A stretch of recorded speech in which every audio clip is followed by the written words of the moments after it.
Sweet dreams are made of this. Who am I to disagree?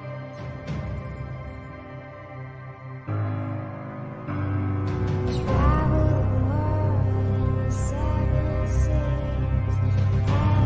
Everybody's looking for something.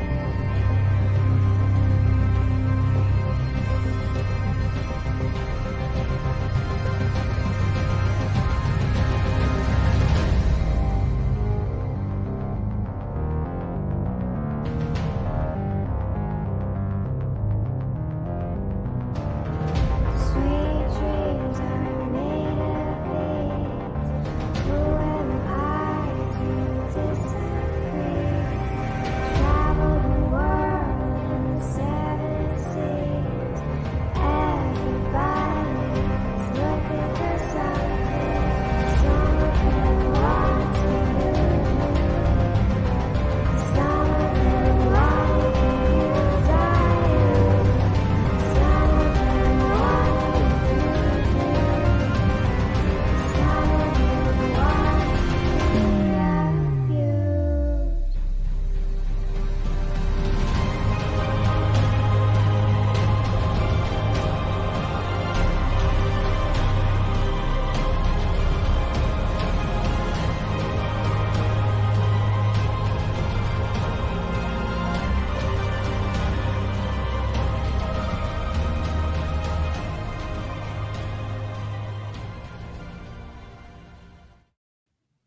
Do you have your ticket yet?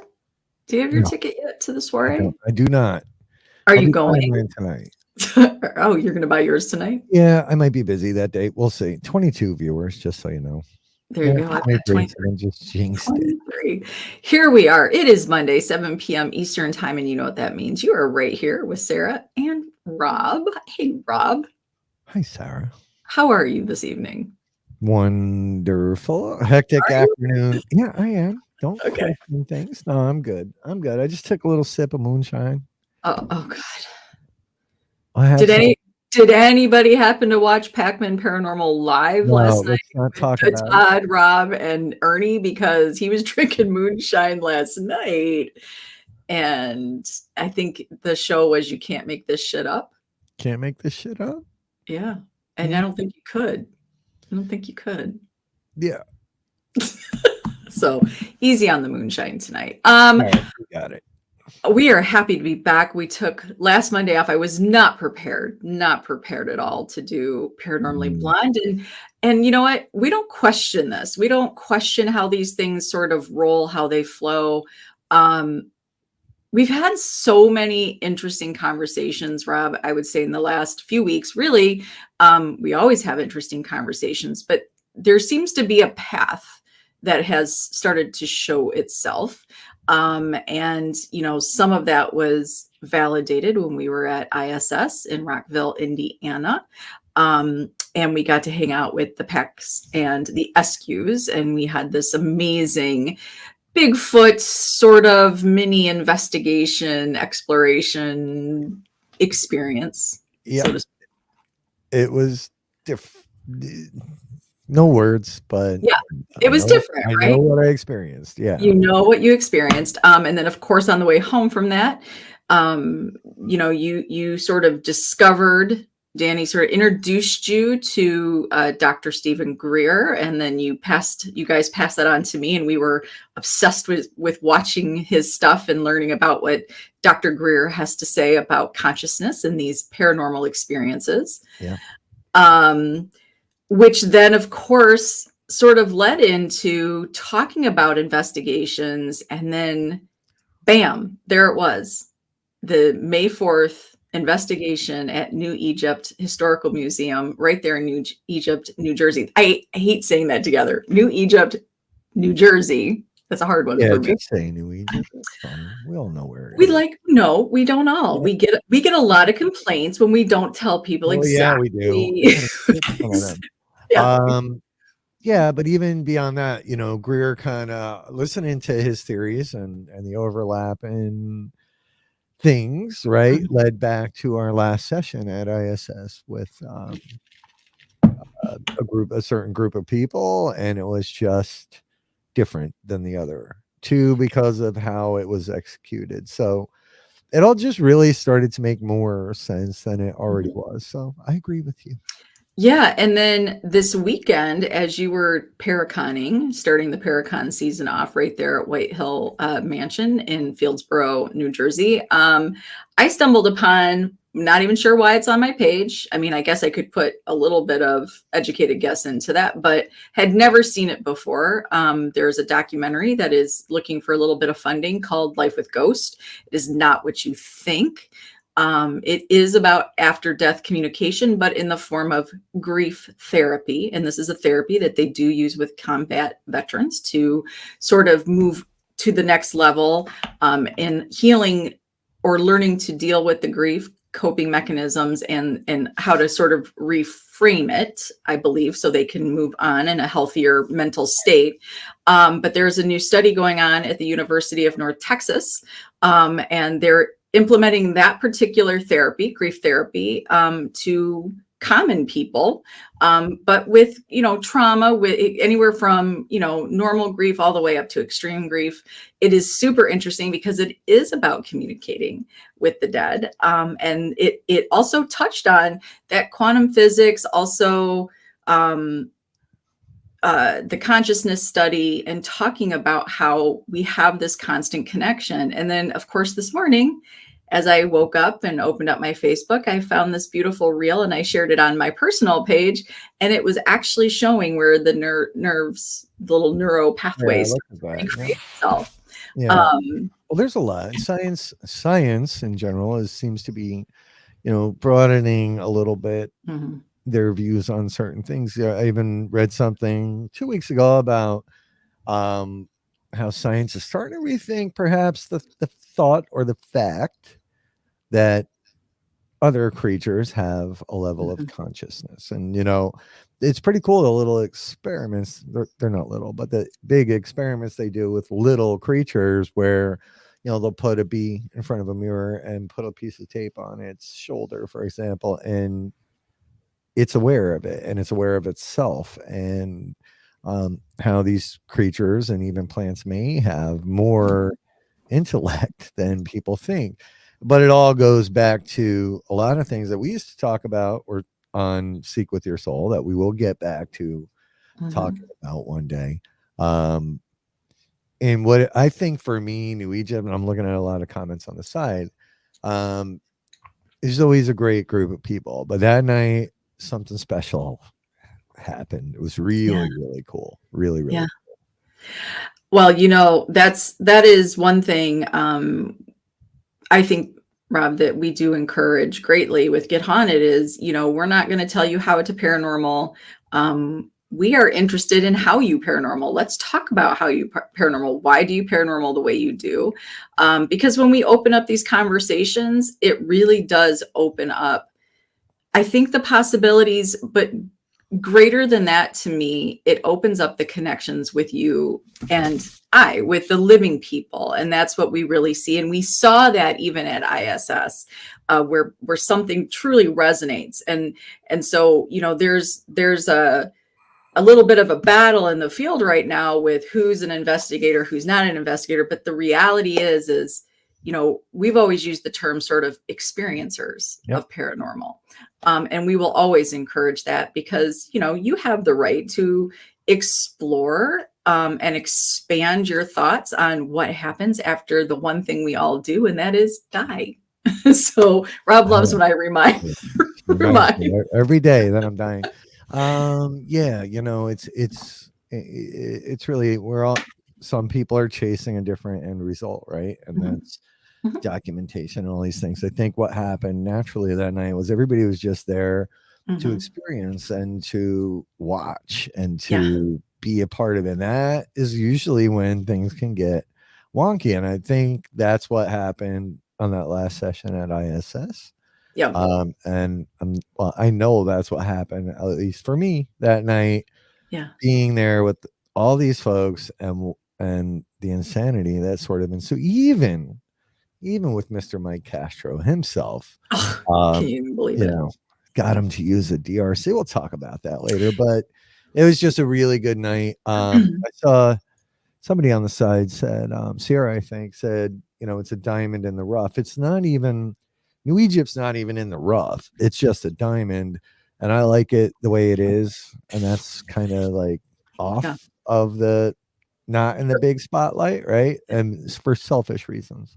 Just because I like going there and I like the vibe usually. Like they can get funky in there a little bit, but it's just a unique and different place. And after that night, I started bugging Mike. So we do have 3 more dates that we're gonna launch for. Oh, good. For this year. Yeah, I got 3 Well, more.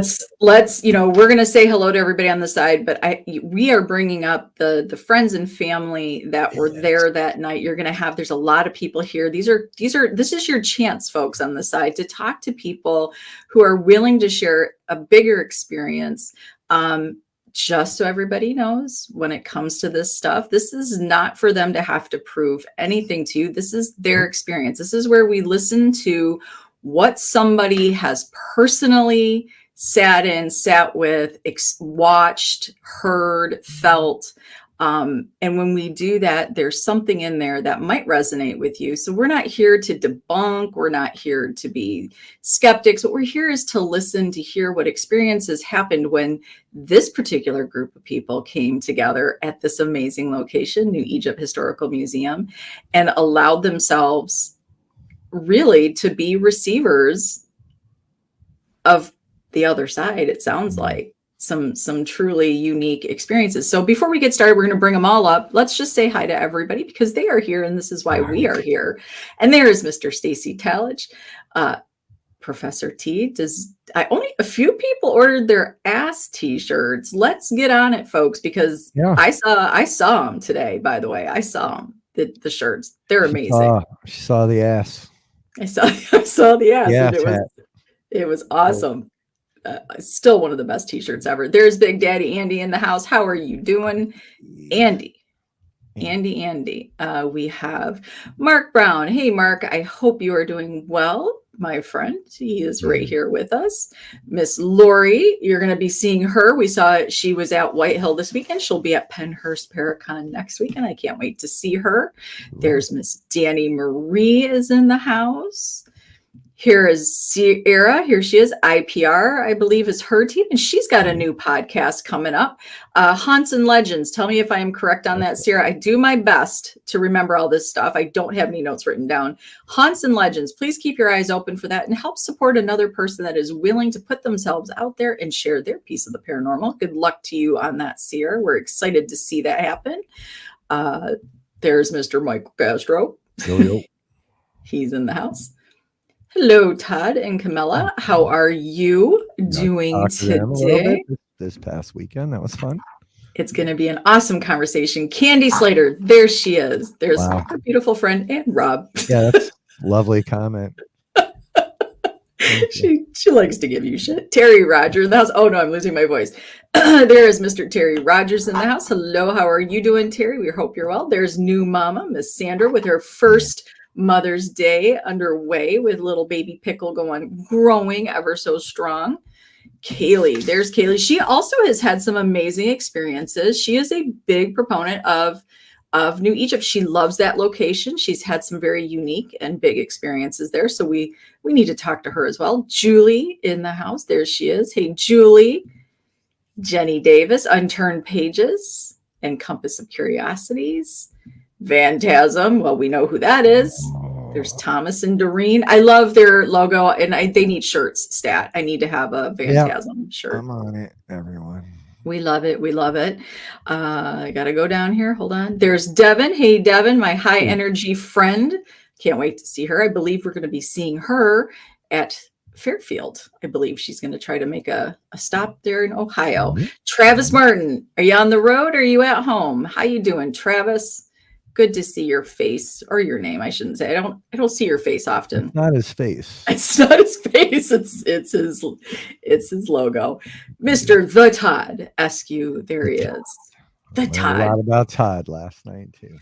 And you guys need to check out, if you're ever down south and you want to go check out, which I do, by the way, the Bell Witch Cave is a place that I've always been intrigued and interested to check out. And Todd Eskew and Leanne are your folks that do, I believe once a month, they do a public ghost hunt there. So super excited about that. Wolf Paranormal. There is Adam. You're going to see Adam's. What? I think he gave himself a promotion. We'll see when we pull him up. He's like, guess what? Guess what? It was, Candy. It was so so experienced. It was so incredible there. It really was. There is your diamond in the rough comment. Ernie Pack. There he is. The Real Ditto House Inn of 1841 and Fort Duffield right here in West Point, Kentucky. And there's his lovely bride, Denise. They're right here. They're going to be on a show at 7:30, but yeah, they can't stay long. They can't stay, but maybe look you at guys. them kissing in that photo. They're kissing. They're kissing. Let's see. I'm trying to make sure we're not missing anybody. I don't want to miss 2 rounds. Sabrina, how you doing, sweetheart? Hey. We hope you're doing well. We have Jen Richardson. Greetings from Beyond Radio right here with Rich Valdez. We have Spectro Paranormal. There they are. We're going to be seeing them next weekend. Cannot wait. I got to see them Saturday. So you did. And I'm sorry, guys, I could not do Mid Orange. I was dead, literally. That's a lot. That's a big day for you. I should have messaged them, but I was a disaster. It's a big day. Trevor Faith, Haunted Faith, right here. You guys see him each and every day doing some awesome videos telling you what shows are coming up. That is Mr. Trevor Faith. D Hoot, there she is. I love that, D Hoot. This is going to be a show right up your alley because this is all about investigating and people's experiences. So hold tight. You're going to have, and she's got great questions. We love the D Hoot questions.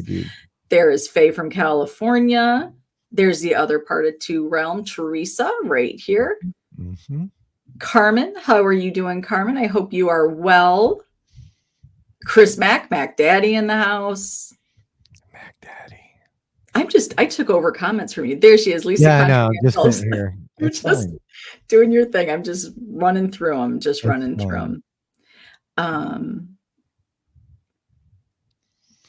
Awesome. And Ray Robinson. I don't know this name. Do you know this name? Do not. I do not. Well, welcome, Ray. Hello, sounds like a superhero name to me.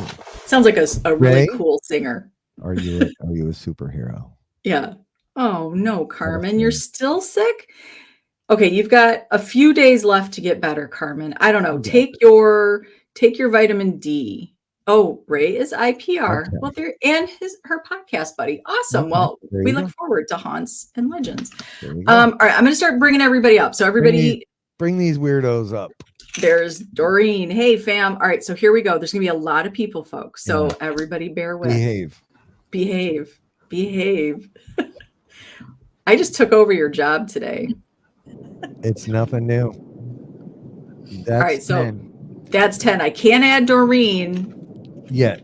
So we'll kick Tom out later and add Doreen. All right. Well, everybody, welcome to Paranormally Blonde, and thank you for coming and sharing your experience with us. We're super, super excited to talk about this. I know not a lot about this. I just know Rob was like, holy shit. People were shaking. People were having big experiences. So now we're going to talk about it. For the people that are watching and are like, wait a freaking moment here. They are twins, Jenny and Bonnie. They are twins. We've got twins. We got twins. Rob, since I was not at this investigation, this was May 4th. This was a New Egypt Historical Museum. We do have Danger. If you can't see Danger, he's so dark over here. There he is. He's waving. He's that.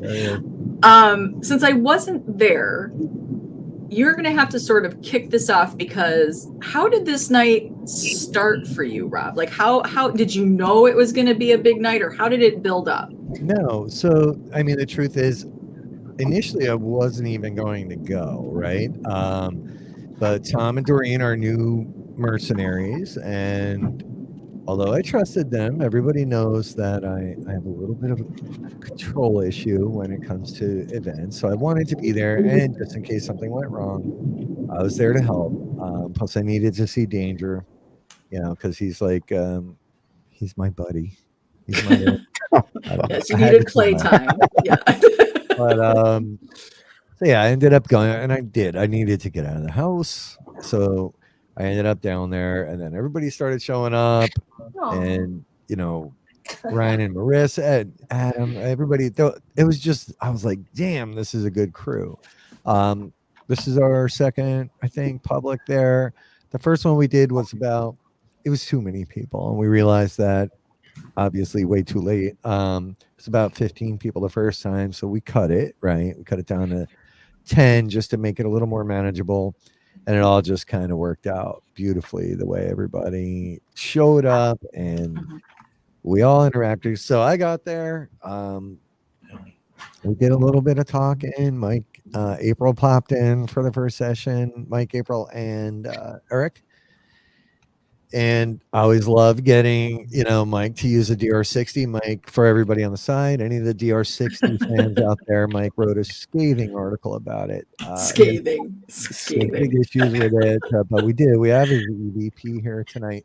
I did wipe my fingerprints off of it. Yeah, when I handed it back. He wouldn't let me take a photo of him with it either. No, definitely not. It was just really, it was a great group. So I was glad I made the trek down there. For me, Tom and Doreen being new, I was like, holy shit, these two are like, they were amazing. I think everybody on the screen would agree that they were pretty damn amazing. And I was like, well, I didn't even need to come down here. But I was glad I did by the end there, because it was a great night. And I think almost everybody stayed till the end, right? Nobody wanted to leave. It was really good. It was really good. Well, I think what I would like to know, we know why Mike was there. Mike, you take care of, you're the paranormal part of New Egypt, correct? You help make sure things are running smoothly. You set up these public events, private events, so on. Yeah. For the Historical Society, I'm just the kind of like the liaison, I guess you would say it. I've been investigating there now probably a little over 2 years. Okay. Always have had great activity there. I'm reluctant to tell people that when they come in. I kind of want them to have their own experience, and then we talk about it later. Some people take that as, as me just kind of taking their money and leaving, right? But I just, what I don't want to do is contaminate it with my own experiences, because we've had many, many, many experiences there. And if you ask me, and I mean, this is just my opinion, I have been to some of the most, haunted locations across the country. I've been and I've investigated these places. By far, New Egypt to me it just blows them all away, right? You can have on and off nights anywhere, right? But I don't think I've ever really had an off night there at New Egypt. I feel like if people know who you are, Mike, the reality is you've been investigating there for 2 years. That should probably say enough, in my opinion. You loved it so much. You are now the liaison there. To me, you don't have to talk about your experiences. You're not somebody that sort of goes into investigations, I think, and comes out with these stories. And that's not bashing anybody, but you don't have a tendency to, to sort of share them largely. So to me, for you to want to go back to help this location and to encourage people to come there, that speaks for itself, in my opinion. Yeah. So for me, I don't make anything off of any teams that go there or any of the fees or anything like that. It all goes right into the donation box.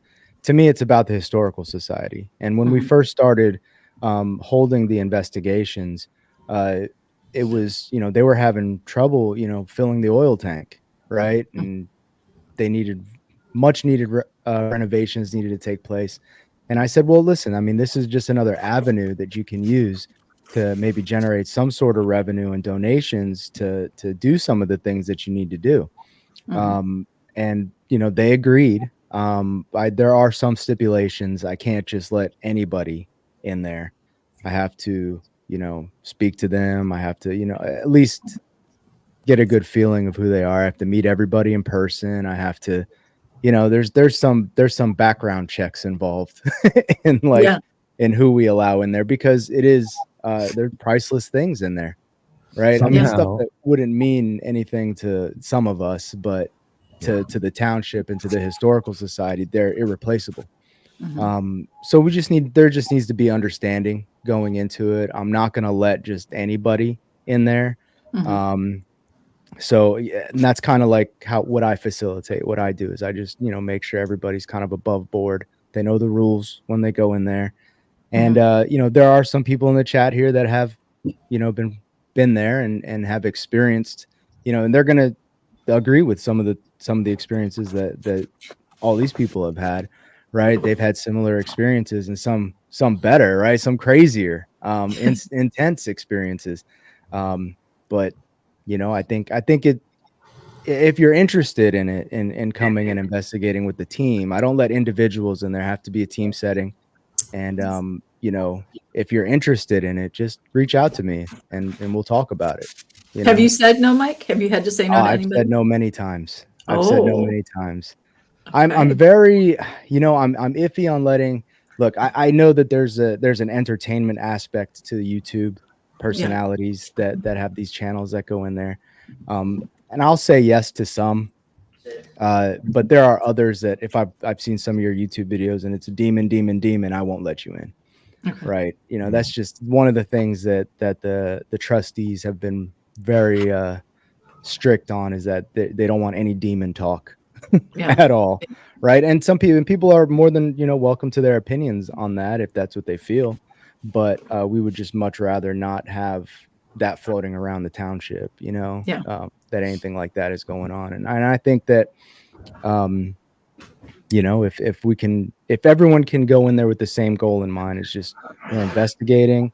Yeah. We're all on the same team, really, right? We're all trying to find existence, of the paranormal through evidence. Um, I don't think that you don't need to embellish, that with specifics, right? Mhm. So, So yeah, and like my first time down there, it was just me and Mike, and he wouldn't tell me. And Mike is hard to. He's not an easy customer, right? He's not there to just gobble up any story. But when I went down, like he wouldn't tell me anything. I did have an experience that first night in the basement that when I told him about it, he's like, "Oh yeah, like that happens down here." So he'll let you, he doesn't try to steer anything, which was cool. And then on our first public, I I got a crazy EVP that you know the the name I got, right? I called Mike up right away once I figured out what the hell it was saying. It was the nickname of somebody that used to work there that isn't part of that, at least if correct me if I'm wrong, Mike, the public history at least, right? right, correct. So it's just weird. It's a different kind of place. It's just it's not your usual, locations. It's one of the reasons I love it. So yeah, so many thanks to Mike for doing what you do, and to the society for letting us do this. And apparently, Mike, thank you for somehow letting us pass the background check. For saying Yeah, I yes. don't Uh, know. Seriously. I don't you know how must have you been passed the drinking background that check. day.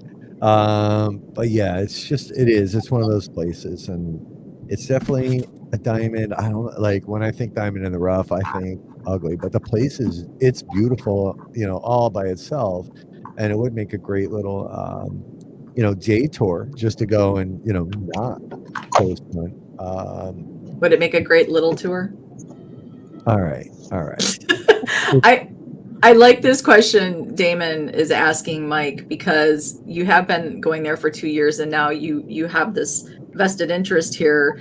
Do you find that you've bonded with the entities, maybe that, they kick it off for you, or they kick. You know what's I am very good at like separating, like even my work home and family life, like I don't intermingle the two. So really, when I go in there, I don't put myself necessarily in a position to where I'm bonding with any of the spirits there. I do have some uh interesting experiences there, especially in the basement. The future ghosts, they know exactly what I'm talking about. But uh there's, yeah, I mean, if anything, I think they get one in particular gets angry with me, and Yeah, I think here's what I'll say. Look, Mike may not like this, because Mike's a badass. Like whether you know it or not, Mike's a badass, right? So that first night, I'm like, dude, like we were in the basement, just me and him. I'm like, shut the light off because I wanted to. He's like, I'm not shutting that light off. I'm like, what? Like, Mike would not shut the freaking lights off, and I'm like, man. I'm not saying he was scared. I'm just saying he didn't want to put himself in a position where it was weird. And that basement can and does get funky. That'll probably be the bulk of tonight's discussion because a lot happened down there, in a really short amount of time. Well, I'm kind of excited to hear. I want to ask before we get into the Tom and Doreen aspect, because for those that don't know, Tom and Doreen are Phantasm Paranormal, but they are also Get Haunted mercenary investigators. So they come in and they help Get Haunted out, and they have been just an amazing addition to our family. Their energy, their excitement, their interest, their passion in the paranormal was the perfect fit. But before we get into their sort of first time helping us out and being at New Egypt, I'm curious about each and every one of you guys. Why did you choose to get haunted at New Egypt? What was... Well, hey, before you do all that, if there's another person in the backstage waiting, I mean, I really didn't play a huge part in the investigation that night. If you guys want to pull me down and bring the other people up, I'm okay with that. Doreen, tell me. We'll see. Doreen, if you're ready, she's off camera right now. She's off camera, so if she gets back on, we'll switch up. But we got sounds good. Chat happening. There she is. She's ready. She's ready. Okay, she's ready. You guys have a great show. Thanks, Danger. Bye, Michael. Reach out if you guys want to book. I'll tell you yes or no. All right. Bye. Bye. All right, we're gonna bring Doreen in. Hi, Doreen. Hello.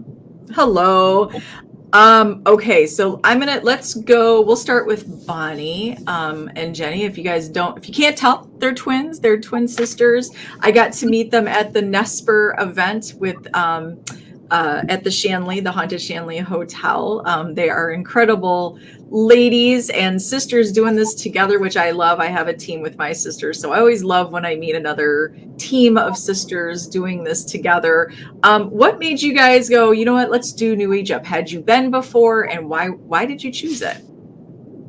So we both live in New Jersey, and we were just looking for something local. And since we had been to the Nesper event, we looked on the website and saw that it was nearby, and said, why not? Let's go. So we found an Airbnb and we went, and it was an amazing night. And I'm so glad that we did go. Oh, I love that. Yeah. And so you guys are from New Jersey. Had you heard of this location before? No, we knew nothing about it. We were just like, hey, this sounds fun. And that's one of the reasons I love, because you guys are pretty new-ish to the paranormal, right? Mm-hmm. We are. Yeah, we've only been doing this for about a year. Yeah. So it's new-ish, right? And I think the Shanley was a little. I didn't even know you guys slept with lights on. I did. I made Bonnie sleep with the lights on that night. The entire night, guys. Yep. I kind of love that. This was like, you guys are new to this, and you're like, yes, let's go with the Warren haunted objects at a haunted hotel. Let's just do it. Just go big or go home, right? Yeah, I think that's where I first met Bonnie and Jenny. It was that Phantasmicon, right? Yes, it was. Yeah.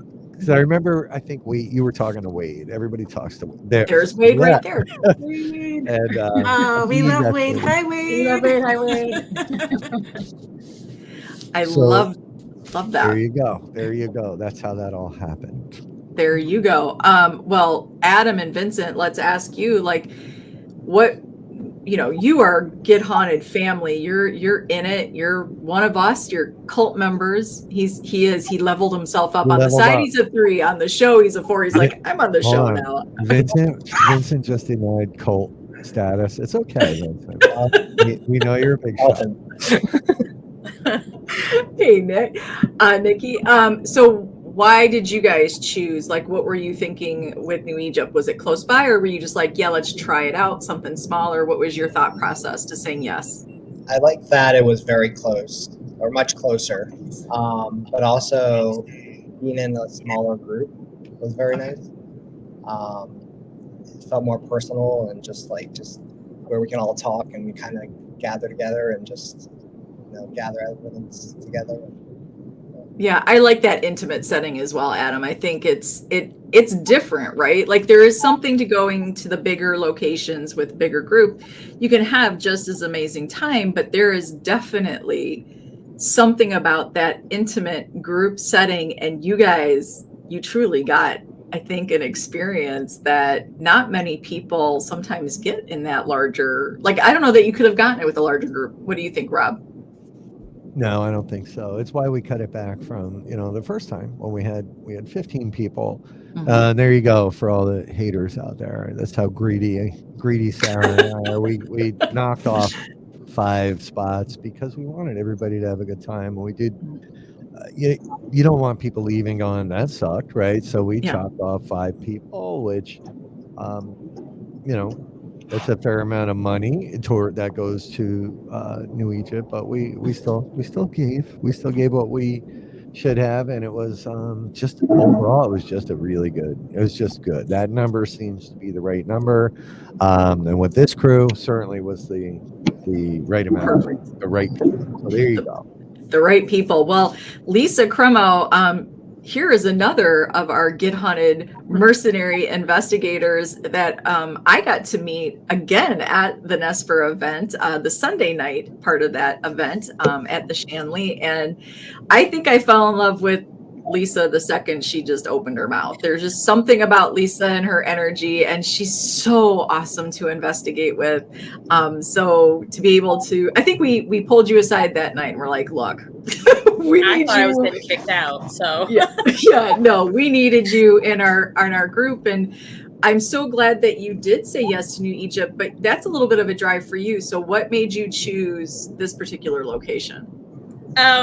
I've never been there before. I have never even heard of it before, and it was one of the groups that I just, I wanted to travel and get to go to see it and experience it. So me and my sister also went in without knowing anything about it at all. So it was one of those, let's just go and do it and see what fun we can do. So for me, Lisa, and we'll talk about them later, but Lisa had some of the best reactions I think I've seen in a long time to the things that were happening downstairs.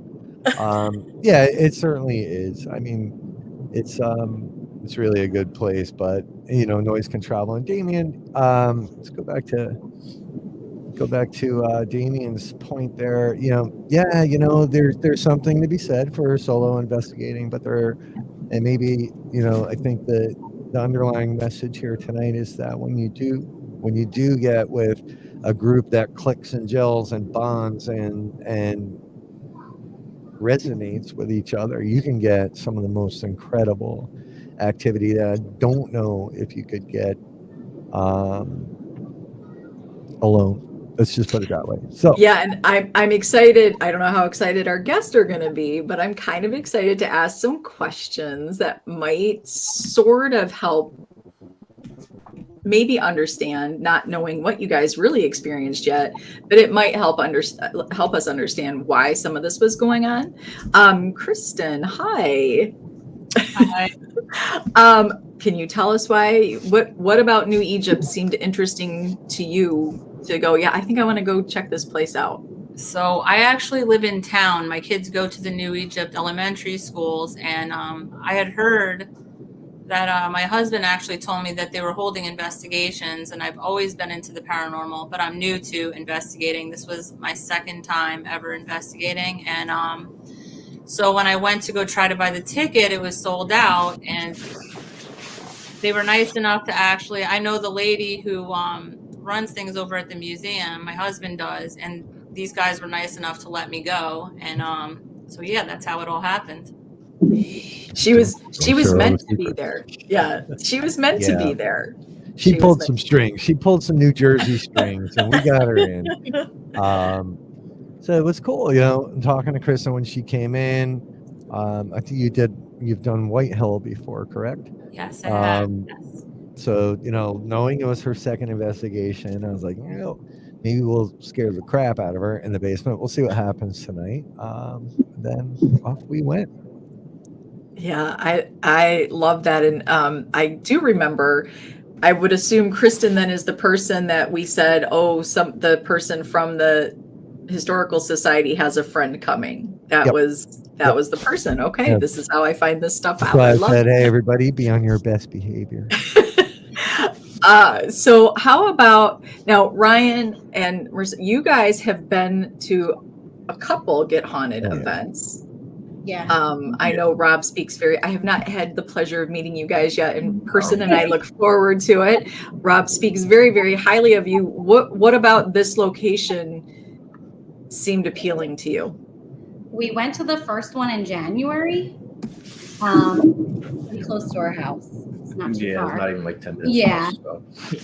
Convenience, and yeah. I think the first time it was really quieter. Yeah, but I know Robin said it was like very the large group. We kind of didn't get that much, but we did. Like I really did feel like we had a lot that time. Just obviously doesn't compare to this time. We did, but it's so hyper focused when we're in smaller groups, right? And there's a point. We'll play it later where it looked like Marissa was going to run. Oh yeah, the basement. I was out of there. Yeah, it's close. Yeah. All right. So pretty much so here's what's interesting. And I think these are the questions to me that are important to understand about, especially a group setting. Why did we pick it? What was it about this location? For some, it's right there in their backyard. For some, it was just a location they hadn't been to. But I think that's important because there was a reason, I believe, that it happened on May 4th, and it happened to be the perfect date for each and every one of you. I do remember Rob was kind of like, not going to go. We're going to let Tom and Doreen get this puppy going, but you're like, well, it's right here. I'll go. You were just going to pop kind of in. You're like, I'll pop in. I'm not going to stay. And then the next thing I hear, everybody's staying until the wee hours. I don't even think I always say, can you just let me know that you're home safe? And I don't think I got an email when I get home, like I'm alive. But yeah, I didn't get home till like 4:40 in the morning. Yeah. Like I was like, God. But I have headlights now, so everything is good. Yeah. Getting home at least. But that was it was hard to walk away from that location that night. Like it was just hard. And plus Tom and Doreen brought really good snacks. So there you go. Well, let's add in the Tom and Doreen piece because this was your first official Get Haunted Merc investigation for us. How did that go for you guys? How did you feel about it? You want to take that or you want me? I know you're dying to go, so go for it. You're driving along. Give a talk. Honestly, it felt natural. It just felt at home. Really easy, smooth. Everybody, all the investigators were great. I mean, and it turned out that we'd actually met Lisa and her sister before at Mid-Orange years ago. And it just, everything clicked. It just really clicked easily. I love that. I do. I love that story when people are like, because Rob, you've had a couple of those where somebody will be like, I think you were the lead investigator 5 years ago when I went to wherever. And I love that there were a few of them. And I was like, Jesus, because they're bringing back EVP sessions. And they're like, that's you. And I'm like, yeah, that's me. That's does that make you, Tom, like, does that make you stop? I don't know if you've ever thought about it before, but do you ever just go, I've met this person before. We've investigated before. And here we are again. Do you ever think about that connection? That's a constant because it's Harry and Julie. They have become like a calendar piece at every just random places that one of them or both of them would pop up. So this started running into them and then realizing how small the community is. If you're really into it and passionate for whatever your purpose is, you're going to run into people because we're like repeat offenders. We can't get enough. I love that. Look, we've always said it, right? We always feel, and we won't go all seek with your soul, but we're all on a journey and a path, right? And Damien, we love your questions. We're starring them, and we will get back to them. Damien is rapid fired, and he asked the best questions, and we're gonna get back to him. We promise. I want to answer that one though, Damien. I'll knock on anybody's door and let me investigate. Like, hi, is it haunted? Do you feel awkward? How's your home's insurance? Can I just take a walk through? That's why we love Doreen. That's why we love Doreen. So Julian Carey on the side. Yeah. Soaking Gibbons. it in. So like I said, I got to meet Tom and Doreen one time prior at McClay Mansion, which is how they turn into mercenaries. I was like, yeah, let's do this. So watching them go that night, I was like, damn, this was, look, I guess Tom ran bars and she's in there with his Svedka, like organized sugar packets and all this shit. It was really, really good. And Virgil behaved tonight. Don't make me do it, Virgil. Virgil. He's our side comedian here since Rob's now on the show instead of in the side keeping everybody entertained. Now Virgil's got that job. All right, so tell me, we've got great mercs heading up this investigation. We have amazing guests that have chosen this particular day of May 4th to investigate with Get Haunted. Rob has decided he's going to pop in and he's going to play his part. Danger comes in. I believe Eric was there and April Bassett came in for just a brief amount of time, but yeah, she's doing her thing before we even started, spooking me with some of her psychic stuff, and she's talking about it, and she actually nailed a dream I had, and I'm like, just stop, because I don't need any extra. I just don't need it. So and if you haven't, for everybody on site, if you haven't investigated with April before, she's afraid of the dark, right? So I was like, oh God, she's gonna have the flashlight on, but April plowed through this one, and one of the scarier sessions too. So it was really, really fun, and I had a good time. So did everybody feel, and we'll start like Bonnie, Jenny, let us know, like when, you guys, everybody gathers, right? The hellos, the intros get started, for Adam and Vincent, they've been to this before. Yes, Bonnie, Jenny, you've been to, one of ours with the Nesper event, but once everybody sort of got going, were the vibes kicking in? Was anybody like vibing out in there? Was anybody going like, this is going to be nuts, insane? Anybody get that feeling right away? I don't think I got that feeling until we went in the basement, and then I knew that it would be an interesting night. Yeah, me too. Okay, so the basement this is where Danger has said, like, the basement is that's his part. Adam, I know with your gifts, how are you feeling when you walked into New Egypt? I felt calm walking in initially, but we sat there for a while, listening to Tom's beautiful speech. And and then all of a sudden, like, the energy got a little heavier. Like the energy knew that we were there and we were interested and ready to investigate.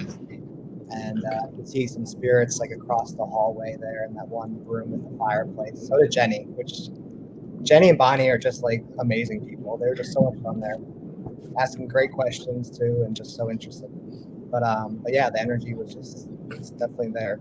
You could feel it. And what I love the most is because Rob's like, hey, if there's ever been an investigation we need to do a recap on, we need to talk to them. So when I started the group chat, I just want everybody to know, and this is what, more than anything, and I love all things paranormal, I just do, but it is watching those living connections happen, and to watch this group in a group chat seem like they were old friends, just having this great conversation. Everybody was amazing in the chat. And so that to me is what's beautiful that comes out of these opportunities, right? This is not just, an event of give us your money, walk through that building and see you later. This is about building on. And as you can see, for some of the folks here, they've been to multiple events with us, and they're building their circle of friends and their circle of experiences, and it's pretty cool, right, Rob? Yeah, I mean, this is the formula to grow a successful cult. That's how this works. That's right. How else? Say the right things. Yeah. There's a whole Netflix thing about it. You guys come That's on. right. The land is coming, folks. Yeah, look,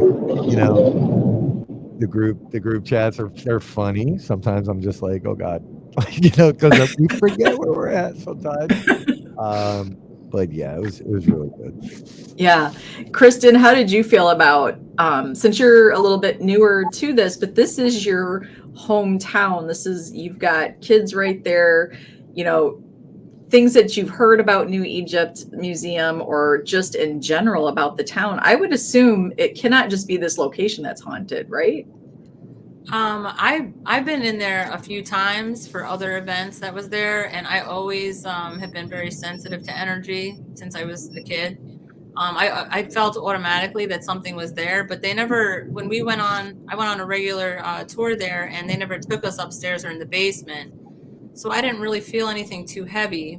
But when I went into the basement, that changed for me when I went to the basement and when I went into the attic. Or upstairs, I guess the third floor was quite interesting. So, okay. Yeah. Here's what I'll give, Kristen, and there have been others, people that show up alone, right? I know it's hard. Like I don't like showing up to something. You don't know who you're gonna be with. So big credit to you, Kristen, for coming out there and co-mingling with these crazies.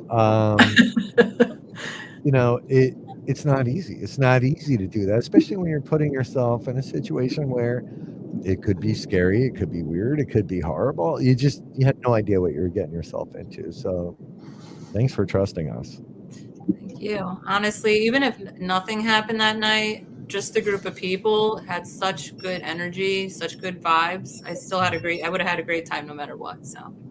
Oh, see that, and I think it's probably easier to come to those more intimate settings, Rob, than walking into a mid-orange situation, right? Yeah. If you're going to have to go by yourself, this sounds like it was the perfect, the perfect situation. To sort of touch on Arthur's question here, if you're asking about Get Haunted, we don't really do personal home investigations that would require record keeping, but for all of the rest of you on here that investigates on a regular, do you guys do that when you investigate? Do you keep records of the investigations that you do? No. Thomas does. Thomas has a good array of his stuff. He's got the patience to go back over the EVPs and all that. I live in the moment. I am not going over. Yeah, I like to keep a record of this. If it was interesting, some things, and then, other people will ask me that, like, if they own a place or been to a place, what have I felt or seen there? I don't go into details, but I like to have a background for me to reference back to see if similar things happened in the past. That's about it. Yeah. Lisa, I keep a lot of pictures. I do keep a lot of audio, and it's the same thing, just to reference back. People ask, hey, how'd it go? And I can show them, like, hey, look what this happened and stuff like that. Lisa's recording something the entire time, which I always have a recorder on. I also need to. Hey, Arthur. Yeah. I mean, you can come at it with that point of view, and we can certainly agree to disagree. But don't try to take that away from these guests because they were investigating. So, or if that's like a tomato sort of thing, though, it's exploration, it is digging, it is research. I think not everybody uses the investigation, especially a public investigation. I think sometimes, and what I think is special about this group and about this investigation, and it's how we do run all of our investigations, really, this is not for people to come out of an investigation, write a report, give it to everybody in the community, and then, it's not owed to them. People explore for different reasons. People go into these situations for their own personal reasons. So I think, for if we're saying an investigation, Ryan can probably answer that. Yeah, it's not a formal investigation that we're going to, fill out this piece of paper with the questions just right. I think this is about people exploring something that in the end means something to them personally. If the location doesn't require it, if the location doesn't say we want a written report at the end, I don't know. Well, I don't know. There's also a phenomenon that happens when you're in the moment. Like everybody here would say to you, I have my recorder, I have a FLIR, I have something in my hands. We've seen incredible things happen and got so caught up in the moment that nobody bothered to take the photo. Because we're not looking for somebody else's justification. Just the 5 or 10 of us being in a room, seeing it as a group was all we needed. Yeah. This last investigation, there were pendulums that were on an outright angle. I mean, just sideways. They were pointing to a separate room. And not one of us thought to take a picture. We all looked at them. We all were in awe by it. Does that mean it didn't happen? No, it just means that we were in the moment. And no matter how well prepared you are, even if we were there with a job and that idea of recording everything, when something biological or generic, like out of nowhere happens, you're not always prepared. You're not ready to just like, oh, okay, I'm going to document that. You walk away and you're like, wow, nobody took a picture. We all saw that, but nobody. This That's if you're new and if you're experienced, it just happens that way. Yeah. And this notion that, you have to document everything.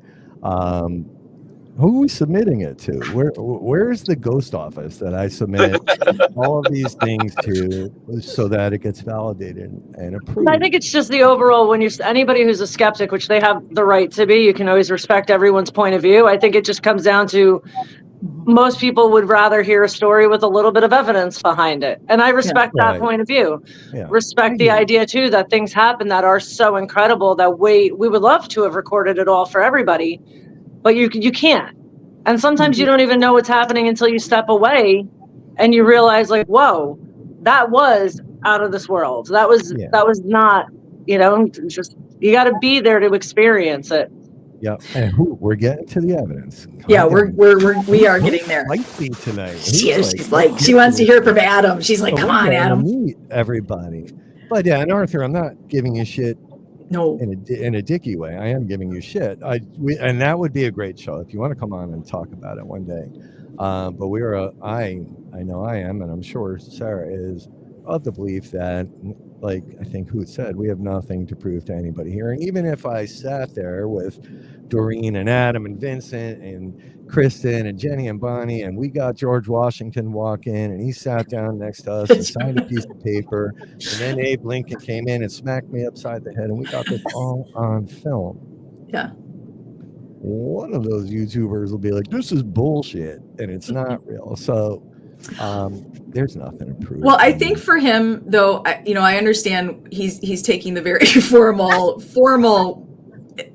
literal term of investigating, and I think there's a difference between an investigation where if let's say we sent Tom and Doreen, we're like, you're going to go in and you're going to investigate New Egypt for us, and we need some written proof. Then you're going to have someone that is following them around with a camera because they are in there to experience, while somebody is documenting this for them. What we try to bring is for the person that says yes to coming to our events, they're coming to share an experience in the paranormal, whatever that may be for the night.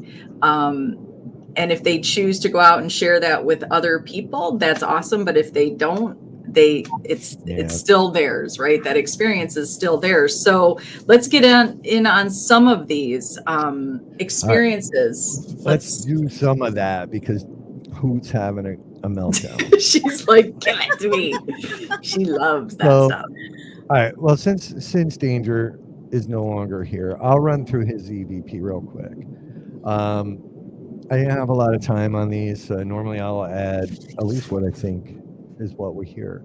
But you're going to hear, in this recording, it didn't come from my recorder. This came from my phone. So if everybody that's on this show knows that when we do an EVP section, I like to record it back to my phone so that we have it to listen to through a speaker. So Mike, who is not a fan of my recorder, went first. He went first, and you'll hear me. So you're going to hear people reacting to what was said on the recorder. That's only because you're hearing them react as I'm playing this back real time. So I go back. So I asked Mike to ask his first question. You're going to hear something before he does. And then afterwards, you're going to hear this same voice, and it comes in kind of gravelly and then gets really clear at the end. It's about 10 or 15 seconds. I'll play it one time. You guys, I don't want to say too much, but you tell me what you hear. I'm going to play this one real quick. It's rolling right now, so it's live. It's live. To your first question.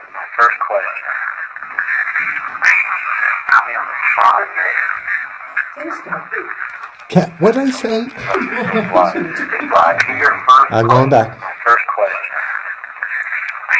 Tell me on the spot. Tell me what's this.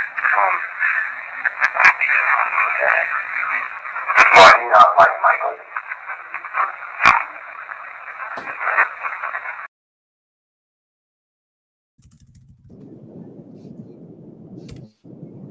So in there, do I still have everybody? What's that wind? Oh, that's Tom's wind, right? Yeah, it is. Tom's wind. I'm driving. I'm sorry. All right. So, Sarah, do you want to talk about this comment that you have up, or did I put that up? Which comment? I know this is from Arthur Smell. He's been a real Yes, I'm putting his link up. He does have a book. I'm just making sure people know where to find it. Well, then he should come on the show and explain to me how we're not real investigators. Is that what he just said? I don't think he's saying we're not real. Sorry. Oh, I think he's just saying for him what he does, but he writes books. So that's good. No, let's go on with that particular EVP. So everybody reacted in that EVP as you were recording it. That's the only thing he shared right before the show for everybody. Chris Mack keeping it real. So because I was like, I heard some chattering there. It's a little bit hard through.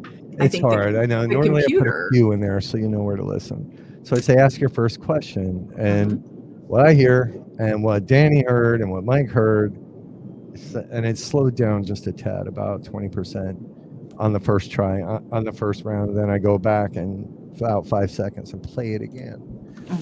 It's normal speed at that point with no slowdown or gain added to it. Anybody hear anything in there on the side?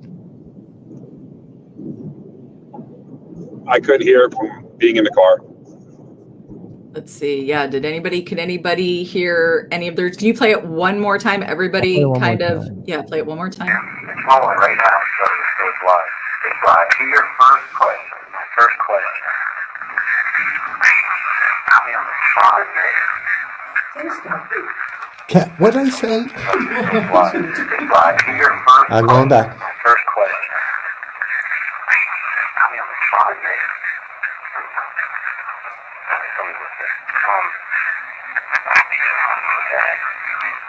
Why do you not like Michael?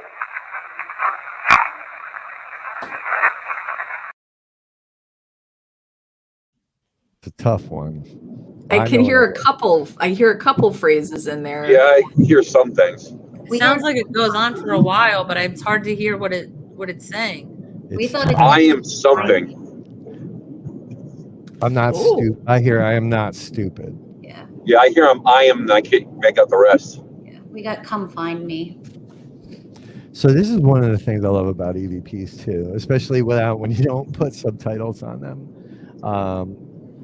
You get all the different, because if I put the subtitles, the other problem with putting subtitles is kind of steers people into Frogman. Yeah, that's Arthur. That's a weird thing because kind of goes back to I don't want to say it yet, but it goes back to the last investigation. That's interesting. Okay. Yes, sir, it is. I used to work with them. That's interesting. And then after that, there's another little bout, and we'll put these up. You guys can listen to them. We'll put links to them. You can listen to them with headphones. But there's definitely a voice there. But I also hear there's like something to the effect of "I'm not effing dead." Okay, that's what I hear on the second one. So then there's something about that's my Michael. See, that would be interesting too, because Mike does get picked on down there. So we'll put them up. You guys go through them and decide. But there's definitely a voice. Can you hear, or can you tell me though the setup to that particular EVP? You guys are in the basement. What? Yeah. So we all just got down there, and because Mike hates the DR60, I asked him to do the first EVP session. So I handed him the recorder, and I got it rolling. Before that, I cut out the chatter up until that point, the conversation. Like it's rolling, it's on. Handed him the recorder. Mike was holding it, and so I say, "Go ahead and ask your first question." And that voice comes in, and then Mike asks a question, and then another. It sounds like the same voice to me. Comes in again after he speaks. Doesn't seem to be a direct response, but I'm not sure. So that's how this whole night started out. On the very first EVP session, lights out. The rest, the big things that came afterwards. I don't know. I'm of the firm belief that when we do EVP sessions and start playing their voice back, tends to ramp things up a little bit. It's just my experience within the paranormal. So how did that first EVP set with everybody? Like Bonnie, Jenny, how did you guys, when you guys heard that played back? I mean, I hear some reaction here as he's recording that, but how did that get you guys sort of spun up, like excited to get more, or where did that leave you guys? I think that Jenny will agree to this, but I wouldn't be surprised if it was talking about Mike, because the energy when he was around and when he left shifted, and we both noticed it. Yes, it was much heavier when he was there, and then he stepped away for a minute, and it just felt like you could breathe again, and then he came back in, and it was like, if I hadn't have seen him come back in, I would have been able to feel that he was back in there. Okay. So it's just an interesting, You hear that, Mike? You're a downer. That's right.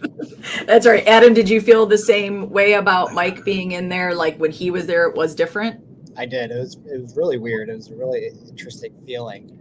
But yeah, it's the same what Bonnie said. It's just that heavy feeling that you get. And then when he left, it was kind of like something just got lifted up, or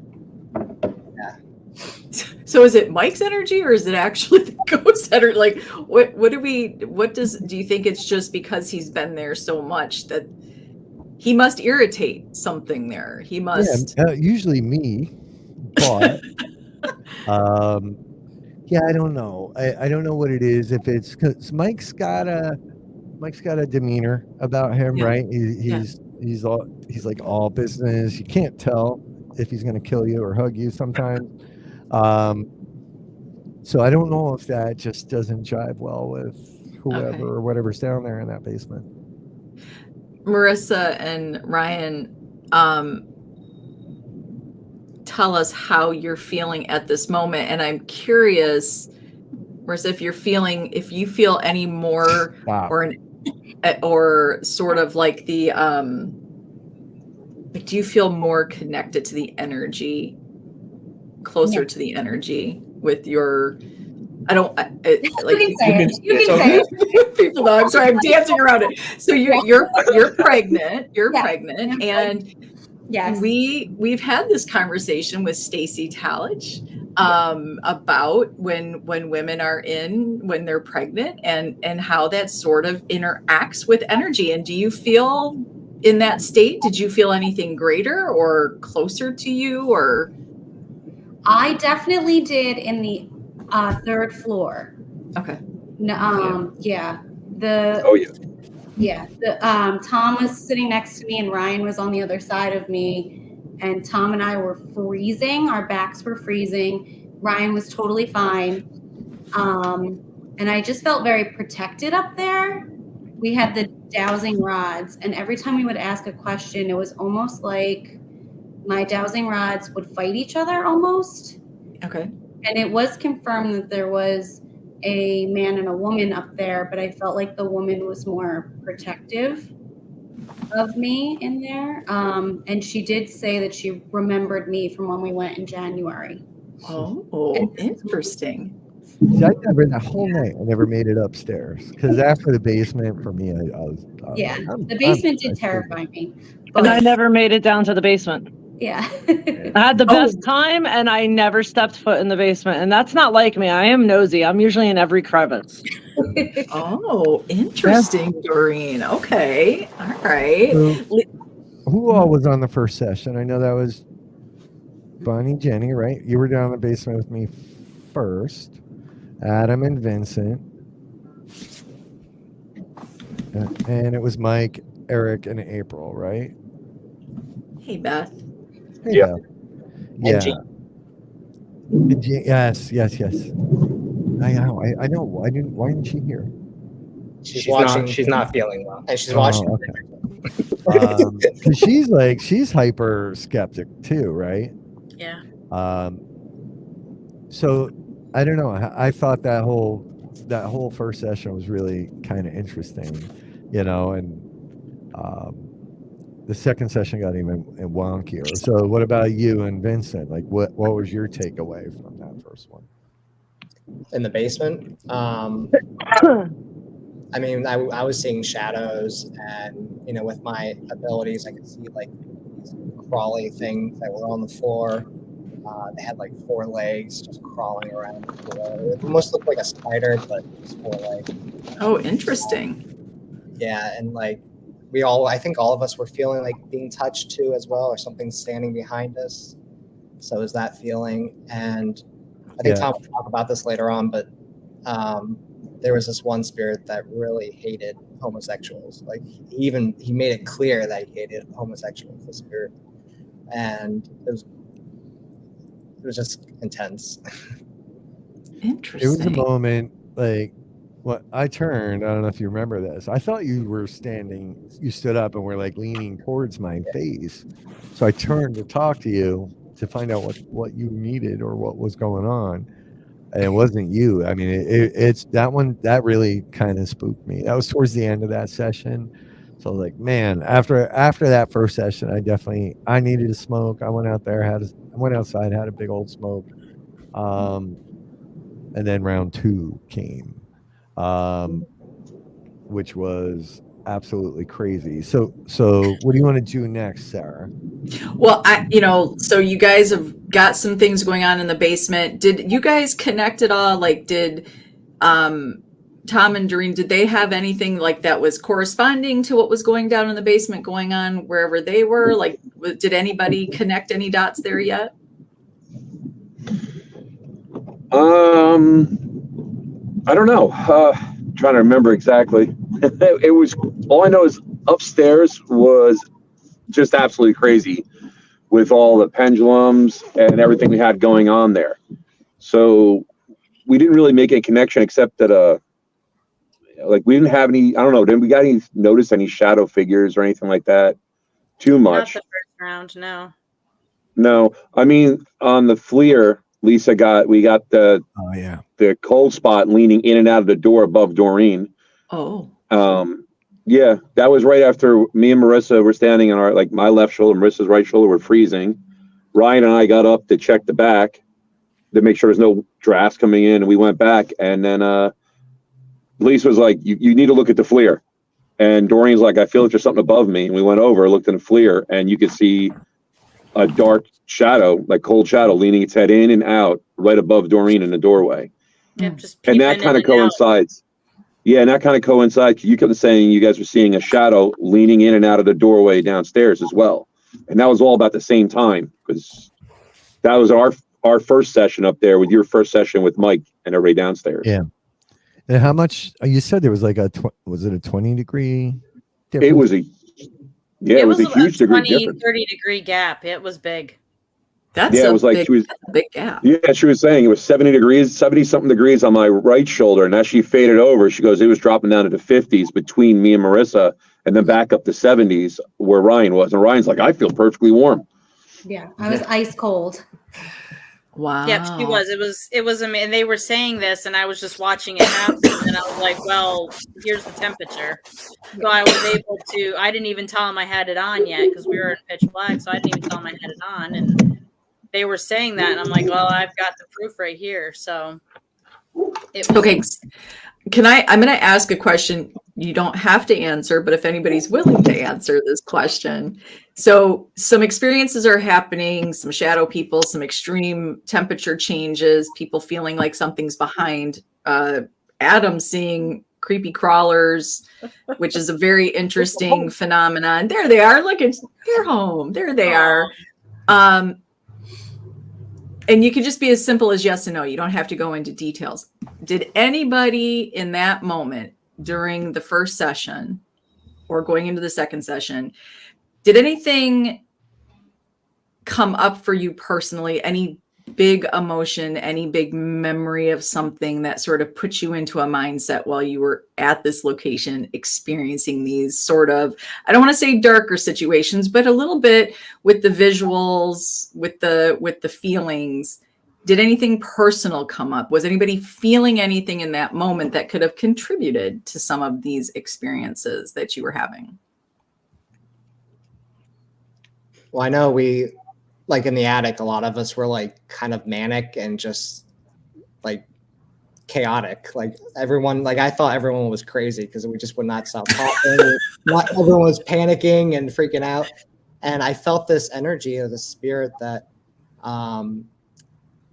might have been having some psychological issues when he was alive. Okay. So I think it contributed to the chaotic feeling that we all were having.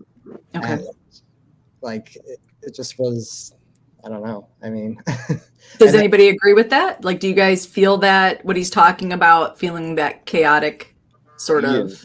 It felt like it would come in and out. It would come in and out, and kind of swirl around. It would like swirl around everybody and then just leave, and then it would come back. It honestly felt like there was different things going in and out with it, like in that upstairs, if that makes sense.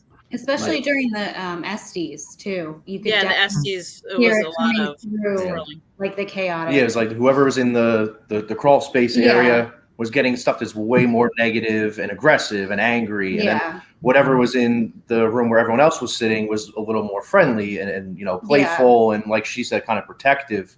Yeah. And it's very weird to watch like the kind of like contagion of like delirium that some people get like when this happens. Yeah. Because I witnessed it once before when Marissa and I went to Hinsdale, and it was like it's very weird. Yeah, like when you watch multiple people get kind of like affected by this, and you feel like you're one of the only people not, and it's very like you feel like it's hard to get through to people. Yeah, you know, but you're not experiencing what they're experiencing, so it's strange.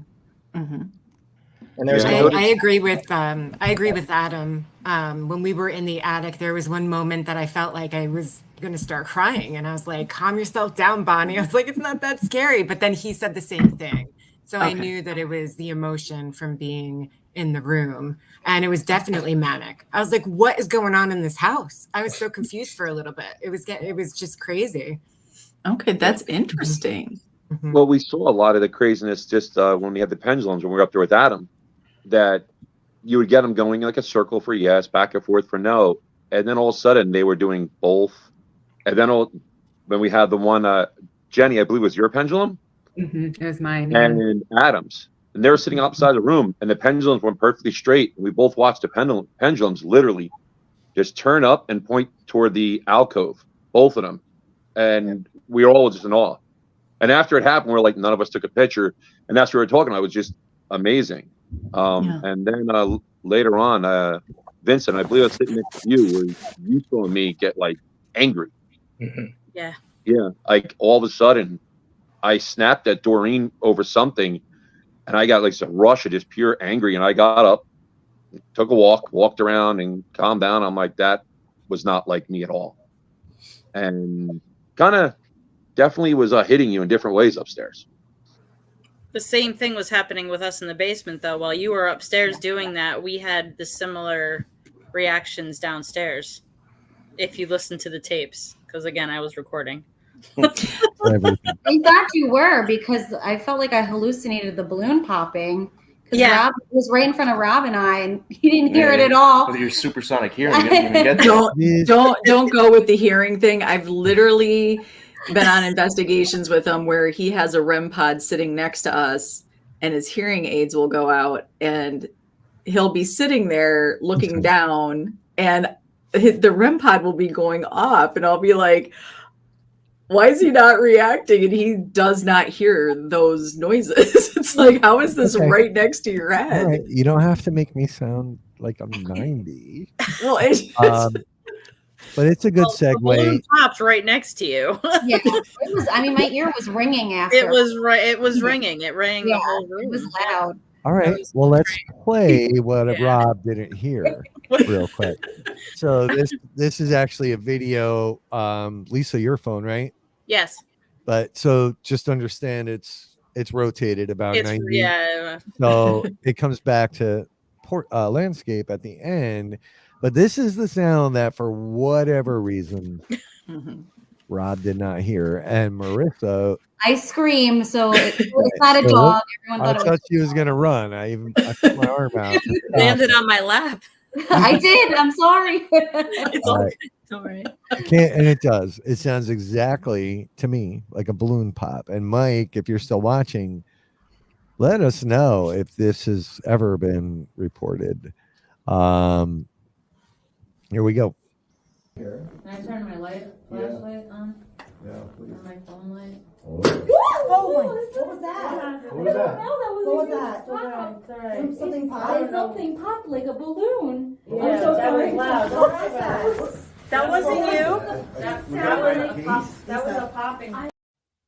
One more. Can I turn my flashlight on? Yeah, please. Or my phone light? Oh my! What was that? What was that? What was that? It's all right. Something popped. Something popped like a balloon. Yeah, I'm so that sorry. was loud. What was that?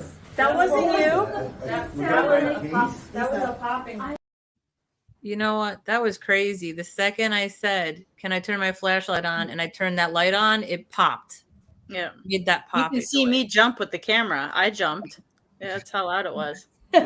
Well, Marissa scared me. I was just like, what the hell is happening? Right. Because I swear It to was God, right in front of us, like right in front of between me. the two of you, Yes. It was right in between. And I had just stood up after we turned the lights on, so I was like, "What is happening right now?" I don't know how I didn't hear that or why. That's weird. So Damien, he's kind of, almost sounds like a burst. If you've ever been around, It sounded like a capacitor popping. yeah, a capacitor popping or a high voltage discharge almost. It's weird. It's a weird one. Yeah, I went downstairs though, and because we thought mousetrap after you guys told us about it last year, I went down there and I looked at everything, the wires. I checked for the lighting. I mean, I have an electrical background. I went through looking for balloons, for mice traps, anything. You know, we thought maybe we found a a broken cat ball, and I tried to see if that was anywhere. Nope, nowhere near it. Wouldn't make the same sound either. We tried it. I couldn't find anything that would remotely make that sound down there. So just so everybody's clear, like the only lights that you guys turned on were flashlights, correct? There was no room light being turned on, so no circuit popped or there wasn't anything like that. And nobody had balloons with them that night. Nobody was partying it up with balloons. Not this time.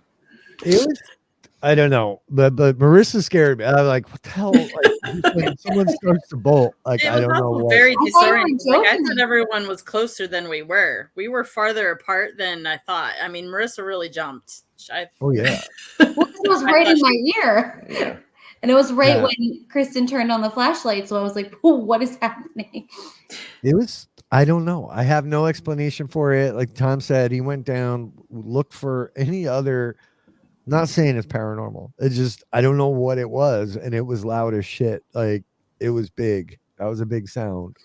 But what were you guys doing right before then? What was the situation? Well, that's so Rob did the Rob thing.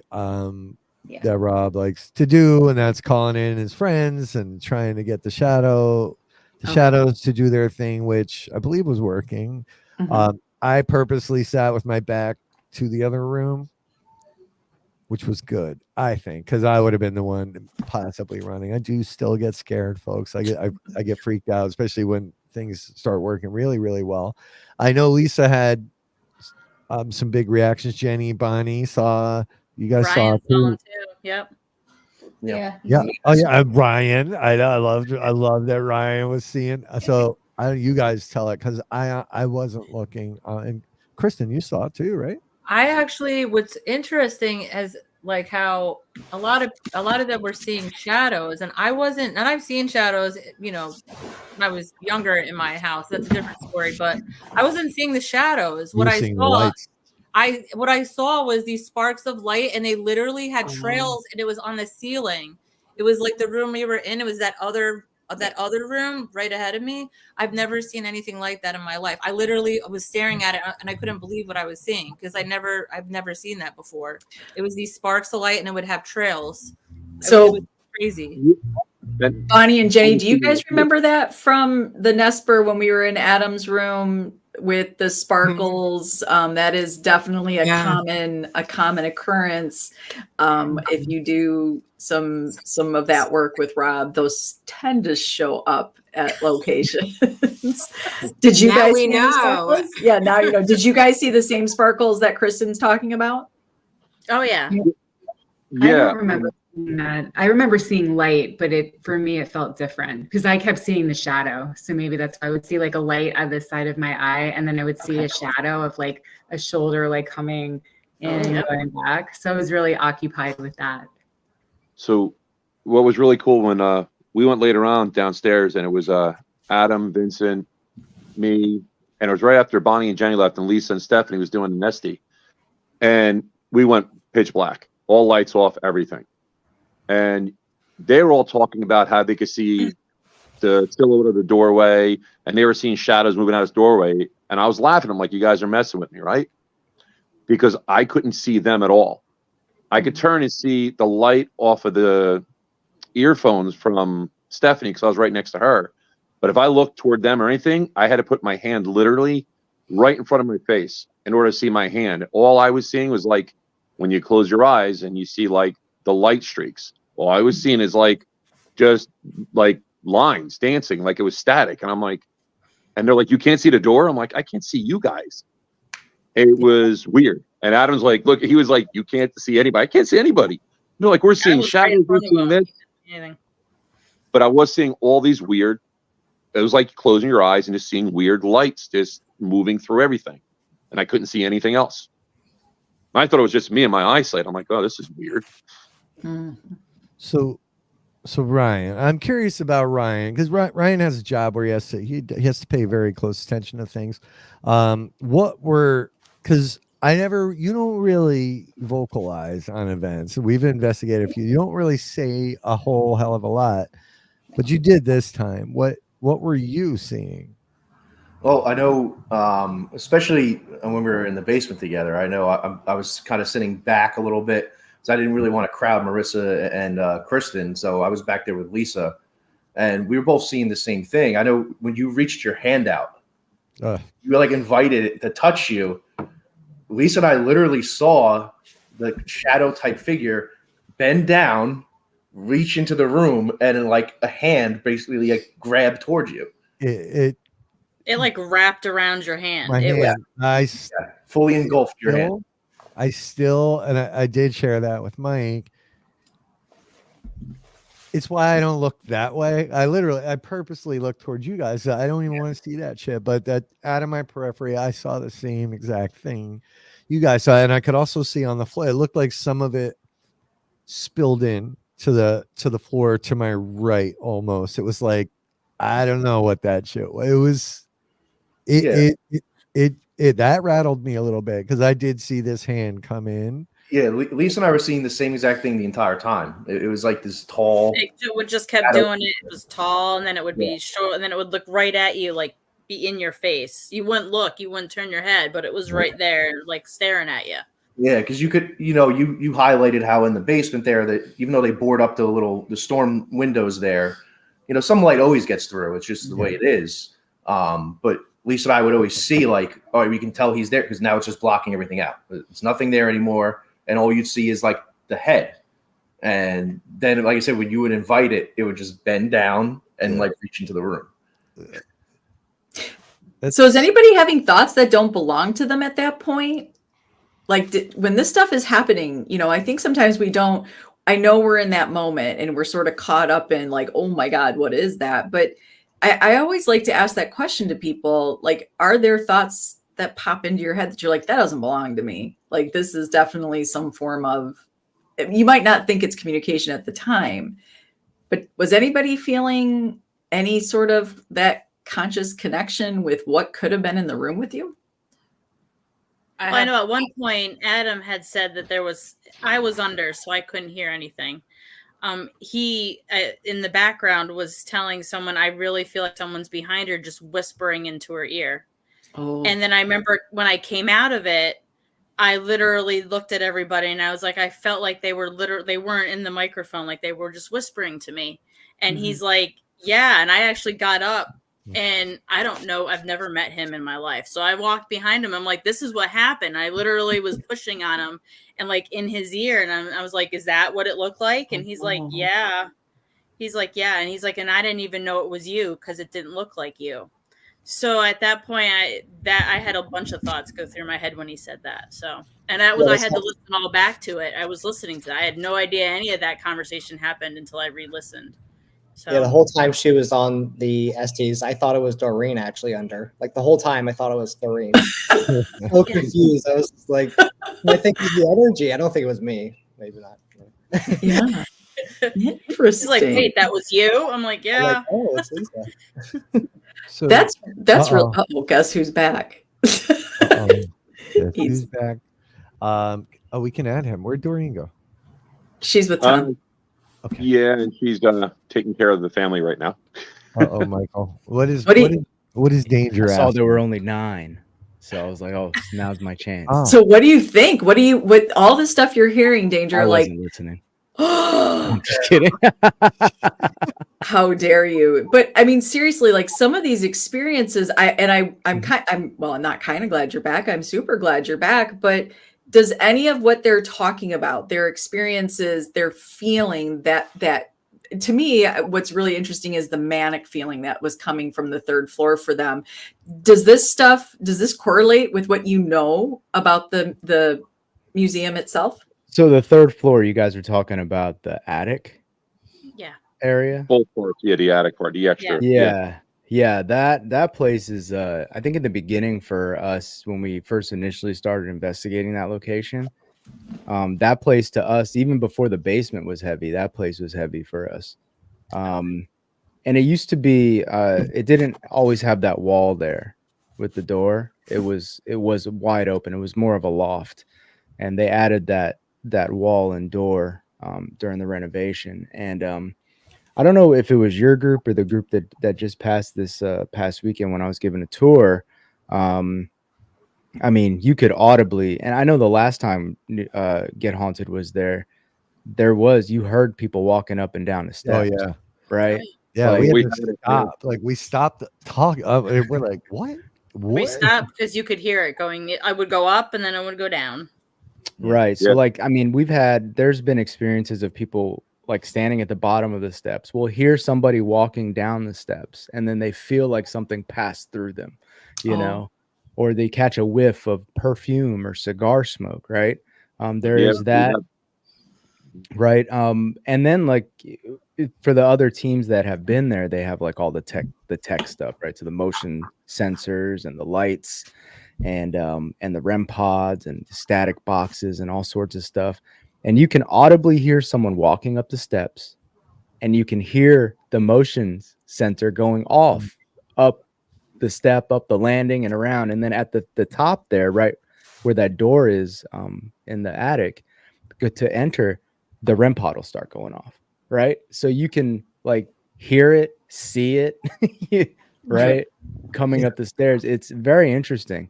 And I have a video actually of Eric and I were up in there, and Todd and Carmela, if they're still in the chat, they were there that night with us. And we had this guy Paul. I don't know if Paul's in the chat, but it was really funny because Paul is a big pendulum guy, you know.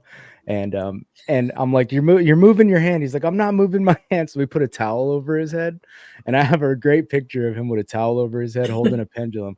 But that night I got a great video of Eric inside the attic, and the weather changed, right? Like, you can now he's breathing, you can see his breath coming out, and as you can see his breath coming out, he's holding up one of those K2s, and it's a digital K2, so it would spike to like 80, right? And he would move, right? And then you can't see his breath anymore, and it would go back to green, to nothing, to a 0 reading, right? And then you could see his breath again, and it would spike to 80 again, and he's not moving. Like, at this point, when it's green, he's staying in one spot, and then it would spike again. But at the same time that it would go green, the cat balls are going off now across the threshold in the attic on the other side, right, where they're doing the pendulum. So it's going back and forth and back and forth. That was a really cool capture.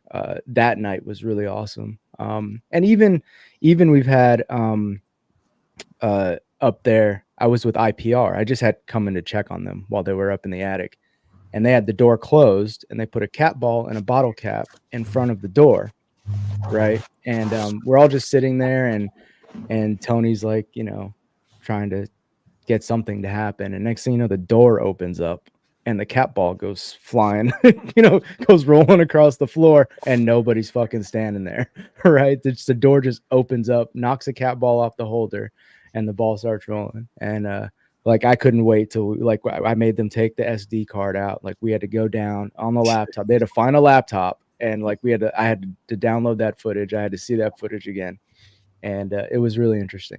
Yeah, it's but that third floor has always been really cool, and the second floor too, right? So the second floor has its own set of, you know, when I bring psychics in there, and I'm not a big, like, I don't know if Rob's gone over this yet. I'm the most skeptical person. Yeah, I touched on it. Ever. Like, I don't believe shit unless I've seen it, and like, I will try my hardest to debunk everything, right? There's in the different rooms, you get a different feeling in each room, right? So Stanley Dancer's room with all of his awards and all of his accomplishments, right, in one place, you get a different feeling inside that room.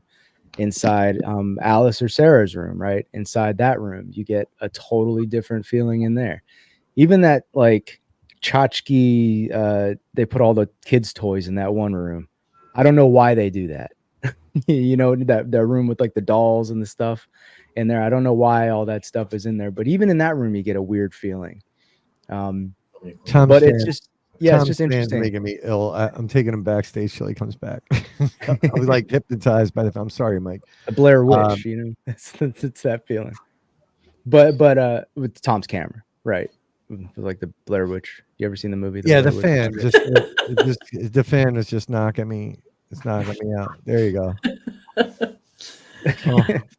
But yeah, I just, you know, I think it's really cool to hear everybody's like different experiences and really cool shit, right? Maybe not necessarily at the time it's happening, you're like freaking out, but it was awesome. Really cool to sit back and just one question that I have for you. I don't know. Did you hear the balloon pop thing? I did not hear the balloon pop. You want to play that once? You tell me if you've had anything like this. And for the people on the show, I know we're coming up on an hour and 40, and if you're not used to this, I know you're exhausted, and pregnant mommy over there probably is like, I'm hanging in there. All right. Well, anybody that does need to go, you're more than welcome to get going. But I'm just, Mike, I didn't hear this. Everybody else heard this. Somehow I didn't hear it. This happened in the basement. We don't know what this was. Can I turn my flashlight on? Yeah, please. Or my phone light? Oh my! What was that? What was that? What was that? It's all right. Something popped. Something popped like a balloon. Yeah, I'm so that sorry. was loud. What was that? That wasn't you. That was loud. Oh, fucking yeah! I didn't hear it somehow. They're like, dude, what's wrong with you? Then Lisa had it recorded. When she played it back, I was befuddled as to A, what it could be, and B, why I didn't hear it. Wow, that's interesting. I have never heard anything like that down there. Okay. And before you guys, when he had told me initially about this, and I hadn't heard, this is the first time I'm hearing it. That night was a yellow night on Fort Dix and McGuire Air Force Base. They run training exercises. So there was like a lot of shooting going on. So initially, when he had told me about it, I thought, oh, it was just probably some artillery, but that was some shit in the basement. It was in the basement. Really No, cool. I heard. It sounded I almost heard like the a 60s breaker. going. It sounded almost like a breaker flip. That You was know? in That's the what I'm saying. It sounded like that. Tom went down, or a rat trap. Not that you have rats. That's not what I'm saying. I looked for everything. I couldn't find anything. There was no breaker, didn't get flipped or anything. Not that I saw. No, it did sound like a breaker. That's exactly what it. That's the sound. Yeah. Yeah, but it was loud. Yeah, it's loud. And Marissa's saying it was right in front of It between was her right and in I. between us. It was in between you and her. Nothing was knocked over, or Yeah, no. I literally Yeah. all I said was, can I turn my flashlight on? And the second I turned that light on, we heard that pop. It just Yeah. We were all still sitting. We were just That's all kind of ending it like, hey, can we turn our lights on now to go? And then We're getting ready to get up when that happened. Yeah. You know, Thought someone it made a didn't- comment it before didn't that want you to get up. there was no It echo. didn't want you to get up. No. It's like, sit your ass back down. That's what it was. Yeah, maybe. Which was weird because they kept telling us to leave. It did. Yeah. Yeah. Were you guys getting like the word listen or listen to me, or No, All night. Upstairs we did. Yeah. And All night. we got the word that came out the most was freak. Freak. Freak, Over yeah. and over and over Oh, again. yeah. And over the whole night upstairs. Different people. Different Yeah. people, different. Wow. People would hear it. Yeah. I had in a sense that I had the SB7. I'd have it running forward on one person, backwards on the other, and they're both people at different times, sometimes even together, like one after the other would say freak. Yeah. This is why I That's thought it was interesting. phobic, because there was other things that were going Later on. on, you know- we get some other things when you Look, came I mean, upstairs. we're That's talking very about well. we're talking about like 1800s, right? Like that's not wasn't necessarily a Yeah, word back then. Word. thing, right? And we're much more inclusive now than especially back then.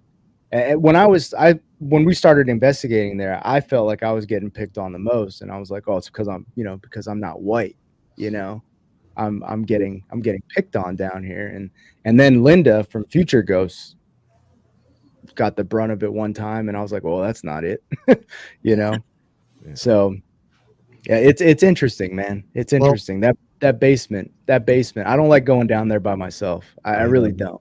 Well, I I told really him, don't. I said it's the 21st century. Get over it. And the basement.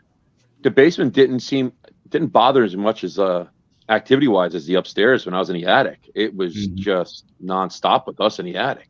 Well, Yeah. go sit down there. So while everybody did go upstairs, I was kind of downstairs by myself. I was looking at the door.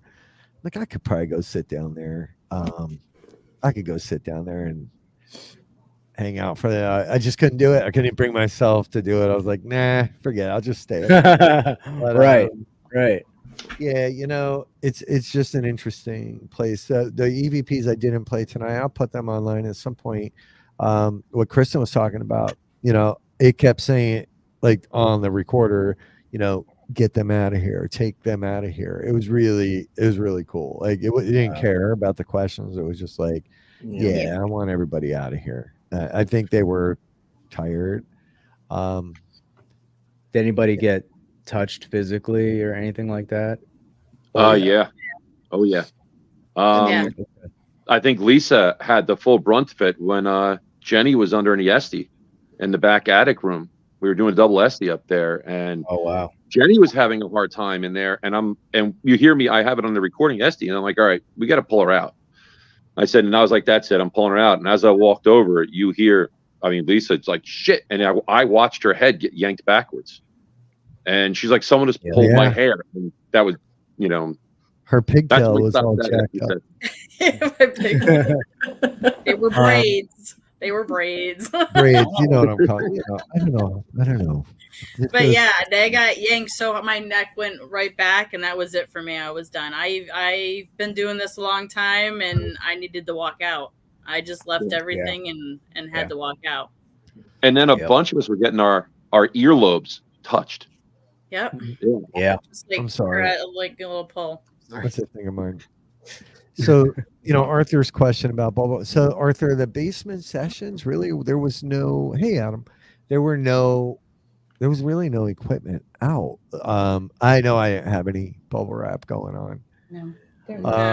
I don't think any of us had equipment with us. No, Yeah. I mean, I had my phone going in the recorder. That's it. Yeah. I didn't bring anything else. We didn't have bags or anything with us. No. Okay. Let's play this last EVP here. Sarah, were you going to say something? Well, I think what I would really love, and this group would be fun to do this with, since Tom was saying he wasn't really feeling it in the basement, but was getting something in the attic or upstairs, I would love to have the questionnaire that we've talked about in the past, going a little bit more into, hey, Daryl, going a little bit more into Seek with Your Soul, but understanding like what was it about the third floor that resonated with Tom and why it was interacting and why the basement was interacting with those that it did.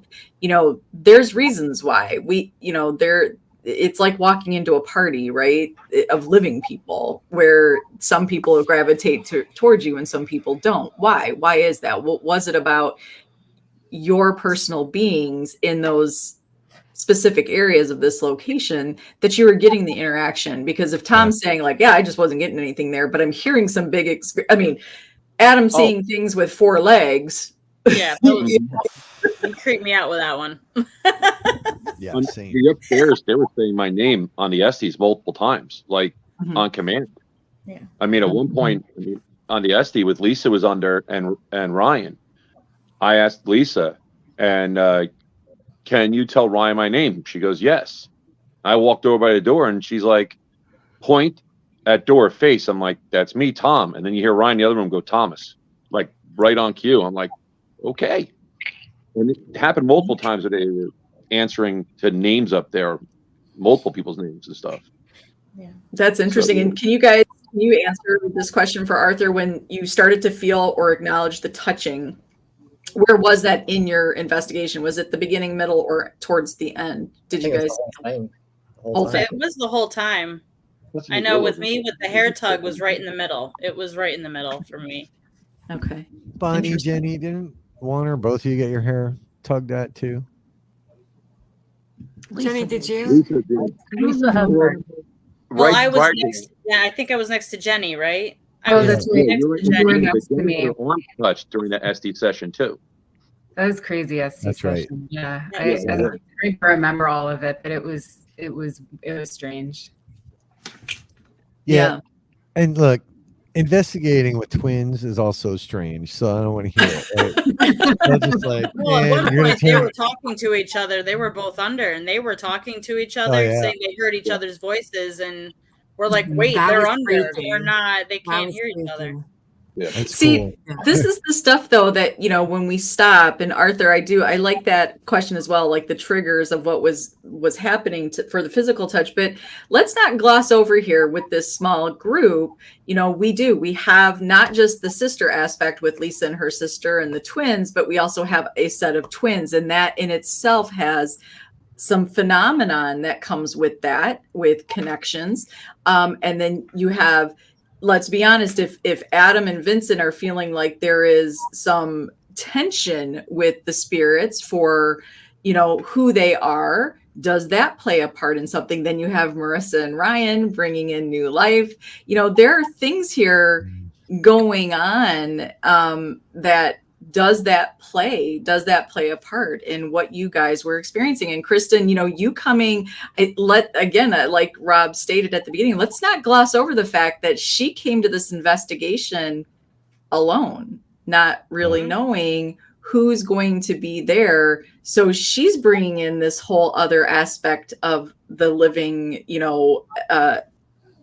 aspect of what we do on our dailies, right? The energy that we bring to this. So when we stop and look at not just, you guys are sharing your experiences, but a lot of times as investigators, we don't stop and look at what you each brought to the table and what that could possibly mean for New Egypt in that moment, and what you guys were connecting with and why. And we don't stop, and that's a museum. So I don't know, with all the things in that museum danger, what exactly could have tied to some of these folks and their things that they're not sharing with us. You don't owe that to anybody, just so everybody understands. But for your own investigating styles, there might be something there that you don't want to share with the group, but that does resonate on a very deeply personal basis, right? So I don't know, like I would be interested. I'm interested in those aspects of the investigation, because I think that it so much speaks to why you guys were having the things you were having. I really do. And so why sometimes, and Rob, you and I had this conversation earlier today, when an investigator now wants to come to New Egypt and they said, well, they got that balloon pop sound, we're going to try to recreate that. One thing that I had learned after watching a documentary this weekend is when we do that, you're not bringing the same emotion, right? So you might not be able to recreate something there. You don't know what this group of people brought to that very moment that Rob wasn't supposed to be a part of. I think tomorrow I'm gonna go to the museum, and I'll upload a picture of what the basement looks like, during the day with all the lights on. Okay. It's empty. Yeah. There's nothing down. There's nothing down there. It's brick floor, dirt floor. There's nothing down there that would have made a popping sound like that. I don't know. I was just glad someone caught it, right? Because I was recording. I'm like, because I gotta hear whatever. For me, that's the weirdest and scariest part is that I didn't hear I'm it. still learning how to download everything. So on the record, that was my phone. The recorder, it's even more insane. But I'm still learning how to. Okay. I'm learning. Did anybody get anything about children there? I know we didn't down in the basement. So I Lori, didn't feel they said there was a couple, like we would ask questions and they would say yes, but it didn't feel like anything was okay. Yeah, I wouldn't confirm their ages. The couple times they came through as mother, but I wasn't sure if it was like talking to me or in general. I mean, we smelled baby powder a couple times. Yeah, that's great. Like baby powder and stuff like that, but it also could have been perfume. Flowery perfume was big back then. So, I mean, and there's so many stuff that's in there, but they never said an age. It would never give us. No. I think another important thing to note is it's not just a museum of things from the township. There, it was a home, right? Yeah. It was a home for multiple families since it was built, including the farmhouse behind it, right? So the barn rather, right, which we're trying to get access to for future investigations, but that's not looking too good. But the school, it's because they donated it to the school, so you got to talk to the superintendent. Yeah. As soon as you start mentioning paranormal, he's like, pass. It scares people. Real quick, because we're coming up on 2 hours. Kristen, you got yourself what we think is an EVP, correct? Yes, absolutely. Honestly, I didn't think I was going to get anything. And for shits and giggles, I was just recording. And me and Doreen she decided to come on the second floor with me. And we were like, it's super quiet. And what Mike had said, how each room just had a different vibe to it. And that was our experience too.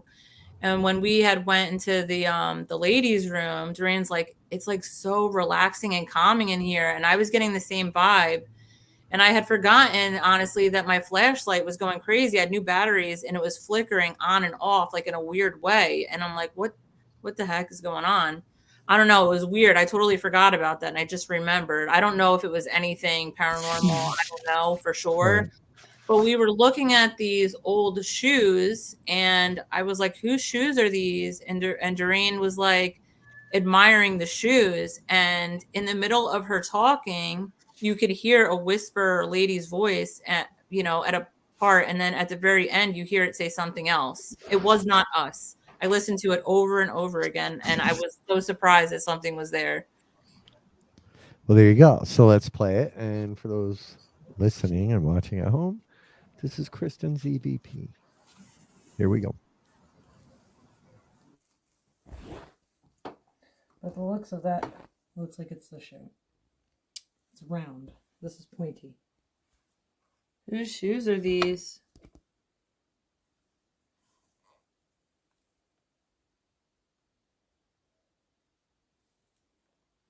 Can I borrow your shoes? Look at the narrowness of the middle of their foot. Holy gosh. Could you imagine? Oh my goodness.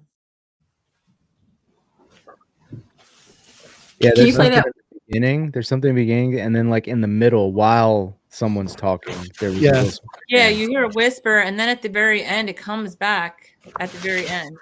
Can you play that one more time? I just need Yes, it one more ma'am. time. Thank you. Yes, boss. But the looks of that looks like it's the shoe. It's round. This is pointy. Whose shoes are these?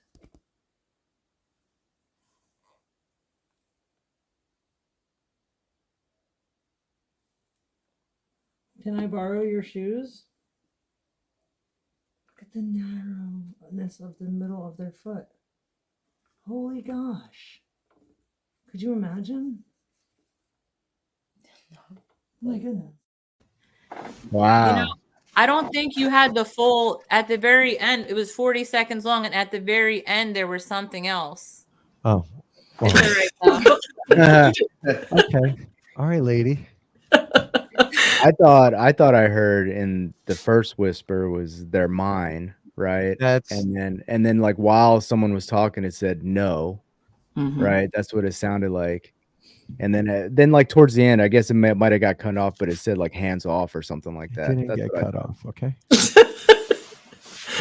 Yeah, I think I someone heard, was doing their job properly and had the full thing, I heard tiptoe. That's Yeah, it sounded but one point it sounded like tiptoe. It's like, how do you walk in these? And it's like tiptoe. Yeah, that's what I heard. You think if I Yeah. played it from my phone, you guys would hear it?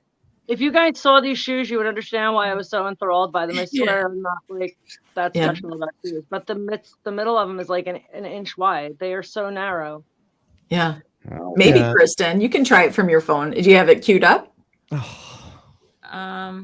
I have it here. Yeah, I don't have it connected to the computer, but I'll try to play it as loud as I can. I don't know. But the looks of that looks like it's the shoe. Can you hear it? It's round. This is pointy. Whose shoes are these?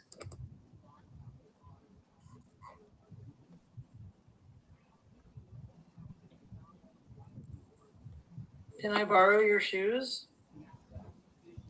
Look at the narrowness of the middle of their foot.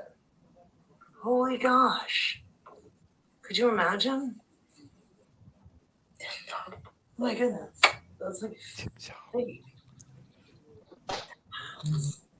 You hear that whisper at the end? You hear that whisper at the end? Tiptoe is like really prominent. When I did not hear that. Listen, And then I hear in the house as the last clearly one. the file you sent me was corrupt. You chopped my file. That was really interesting. Wow. What do you think, Mike? Like, how do you feel about that EVP? I don't know. Well, it wasn't on a DR60, so I don't know. Oh my God. We have a No, it's T-shirt good. coming, Mike. I think we're that's going to make pretty you wear it. Yeah. And Mike's going to have to get Right. the first one of that T-shirt that we have If coming. you have a DR60 and you say peanut butter, I'll wear it. Sarah, Yeah, we came so- up with a shirt that night for Rob. It said, "Hi, I'm Rob. I'm sorry." That's right. I apologize during this show, just so everybody knows. I did Oh, make an apology privately to somebody. I'm cranky tonight. So I don't know. I definitely hear. I hear it. I hear that, and I No, think it's Mike's good. upset that somebody was playing with his shoes. Did anybody With my carry shoes? protection Yeah. with them? Did anybody carry protection charms or anything that makes you feel comfortable? Did anybody have that with them? I wear quartz. Yeah, I had crystals. I had bracelets. Yeah, we have bracelets. I always have a holy water too. Yeah, we have. Converse.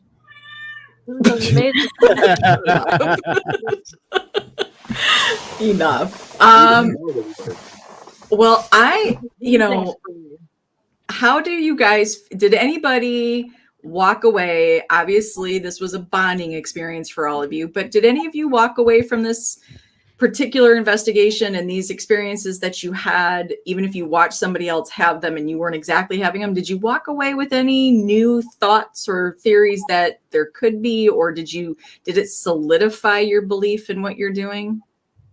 I think for me, I want to believe, and that's why I do this. And things happened that solidified for me. I mean, it just made me, I already knew that there was something going on, but I think that that night, so many things happened that made sense and added up together that I know there's something going on. Yeah. And it just feels so amazing to have that experience. And also, aside from the paranormal experience, to be around people where it's a safe space that you can talk about these things and not feel judged and just be free. And I just find that so amazing. And I'm so thankful for that. Oh, Jenny, how did you feel about it? Yeah, no, I felt like it was the first time I really felt like I could open myself up. And I think that a lot of that had to do with Adam, because he was so open to like the million questions that I asked. But it felt like the first time I have these feelings, I don't really understand them. And it was the first time I had someone that I felt super comfortable asking them to. And that made it a really special night for me. I love that. How about you, Kristen? It was a really great experience. It just makes me like want to just keep digging for more. It becomes very addicting. Mm-hmm. Like it really does. And I'm like, what did I start here now? Well, pretty soon you'll be getting your Cutco knives. Cutco. That's right, joining the cult. Adam, how about you? How did you you're a Get Haunted regular, but how did this night differ for you? Or I've been to several different places, and this place was by far my favorite. Like I thought maybe Penhurst was my favorite, but this is the top of the cake. It was so much fun, and I really appreciate what Jenny said. I'm always there to provide answers, provide support, add protection, read people's auras if they want to, and a big thanks to Tom too. His energy is just incredible. He's there. He's a big protection guy. I mean, he has so much protection that he just provided all of us, and he didn't even know it. But yeah, it was just great. Oh, I love that. Ryan and Marissa, how about for you? Go ahead. Well, I mean, I know for me at least now, they're going back the second time. I think New Egypt is quickly becoming probably one of, if not my favorite place to go so far. I agree. It was just the collective of people there too. The overall, I really appreciate when I can, where we can have an investigation where you meet people that just like, they put their ego aside and everyone's there for a collective reason, and everyone kind of feeds off each other. And basically, like I say, it's not like Rob always says, there's no one's winning an award, for any of this. So, we're all there because we have an interest in the same thing, and we all want to explore and get answers. And everyone there, especially, Tom and Dory leading everything, it was basically a way for everyone kind of to validate what their own experiences. And nobody, like I said, nobody was ridiculing one another. No. Everyone basically had the same experiences, and it was really refreshing to finally like having an investigation where you finally turn to the person next to you. Did you hear that? Did you see that? And everybody concurred. It was strange. For like, we've had it in the past, but this was like so cohesive of a unit that it really, helped a lot. Yeah, when we left, I kept saying, like, I want to ghost hunt with everyone together again. I've said it. Fun. I was like, this was such a 100%. fun group. I would do it like Well, again anywhere. you're giving us some new business ideas. And by the way, when is this? Is her name Stella? It is Stella, yes. When is Stella showing up? Stella is coming in July. So July. my parents are watching. So mom and dad, you'll be watching her in a couple months. Yeah, good. All right. So yeah, we've been waiting for Stella, and so we're gonna get Stella a little Get Haunted onesie at some point. Oh yeah.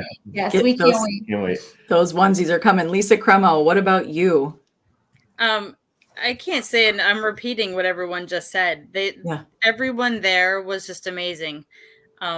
We all got along and we instantly clicked. We were able to say things that normally we weren't comfortable with. I didn't know any of these people. I mean, I did know you, but I don't know you. And I felt like, I mean, I walked up and was totally all over Adam at one point just to, just to say something. And me and Ryan didn't know I didn't even know his name, but I was like, are you seeing this? And I mean, and Kristen for being a second time, it was just, we all were able to talk about stuff and just be ourselves. And it was so calming and chaotic at the same time. It was great. It was just a great energy with everybody. And I left. I even told Stephanie, if we all got together again and did one, this would be the group that I'd want to go with. It was just one of those. Absolutely. I don't know anyone personally. I friended a couple people on Facebook. Adam is one of them. I was like, I'm like, listen, when you don't get that, and a lot of times you always find one that, but everybody, We're trying to sell tickets everybody here, Lisa. it was a good vibe. Yeah. Well, I was the one that was like that, and I had to leave, so it was all good. So this leads me to three separate questions here. Tom and Doreen, how does this feel to hear for your first time investigating lead for Get Haunted and the group that you had at the location you had? How does it feel to hear this success story? And it's a success for many reasons, right? And it feels the same way for us to hear it as it is for you to hear it. We just happen to be lucky enough to be there at the same time. Yeah, as much as like they want to say, "Oh, we led it," we didn't lead anything. We just introduced everybody to each other, and it just went. So it was great. It was easy. I hope they're all like that. Yeah. Right. No, not. And to just expand on what Ryan said, about putting egos aside, and it's really hard to do, when you're this good looking sometimes. So, I just want to say I did a good job that night too, putting my ego aside. Right, Adam? Yeah. Sometimes we were kind of on. And Mike, I want to ask you though. Now this is a Get Haunted event. Tom and Doreen's first time leading for us. How do you feel about what you're hearing from the leads to the investigators as a collective? How does that make you feel for a location that you truly hold dear in your heart? Well, I think it's great. It's always good to, hear that people had a positive experience. And Arthur, I think that's what makes it a success. Everyone had a good positive experience, right? So that's how you would measure that. There were no 1-star reviews, so that's nice, But no, I think it's great, and it just goes to show that you get the right people together, you get a right group to come in and lead investigations, and you have a good company come in and that's responsible. Mature is the big one, right? You got to be mature about it, and even though Rob so good looking, he can put that ego aside and hard to be this and manage manage the thing. Tom and Doreen did a great job. They came in, he had the full setup. I was waiting for the tequila and the whiskey to come out because he had the whole bar set up. I was like, whoa, it's got limes and stuff, and it was just like for the coffee, but that was pretty cool. But yeah, no, it's always great. It's always great to hear that that people had a good experience. you know, I don't think I've had a negative one. Honestly, I don't think I've had a negative one yet from anyone that's gone through there. Yeah. I think we're all in this for the same thing, and no matter where you go, or you know, over time, it's going to be hit or miss at some locations, right? Some nights we go to New Egypt and it's just real quiet, man. But yeah, it just that's creeps you out anywhere. even more, you know. That's anywhere. Well, Robin, and for you, you know, I think the question, and I guess it's a little bit about what Arthur's saying here, but or asking, but as the concept that you dreamed up and have so graciously shared with me to help you build, how, as you know, the creator of Get Haunted, how does this particular event and recapping it with everybody, what do you walk away with? Oh God, a few things, right? One, it always has been, you know, about bringing people together. That was the initial vision and mission of Get Haunted, and I think that night epitomizes everything that we have set out to build together. So go back to, and it does. It makes me proud, and you know, knowing I knew in McClay, Tom and Doreen were going to be like just right, and at Shanley we knew Lisa was going to be there, and honestly we just know that it was really just watching it all kind of culminate there.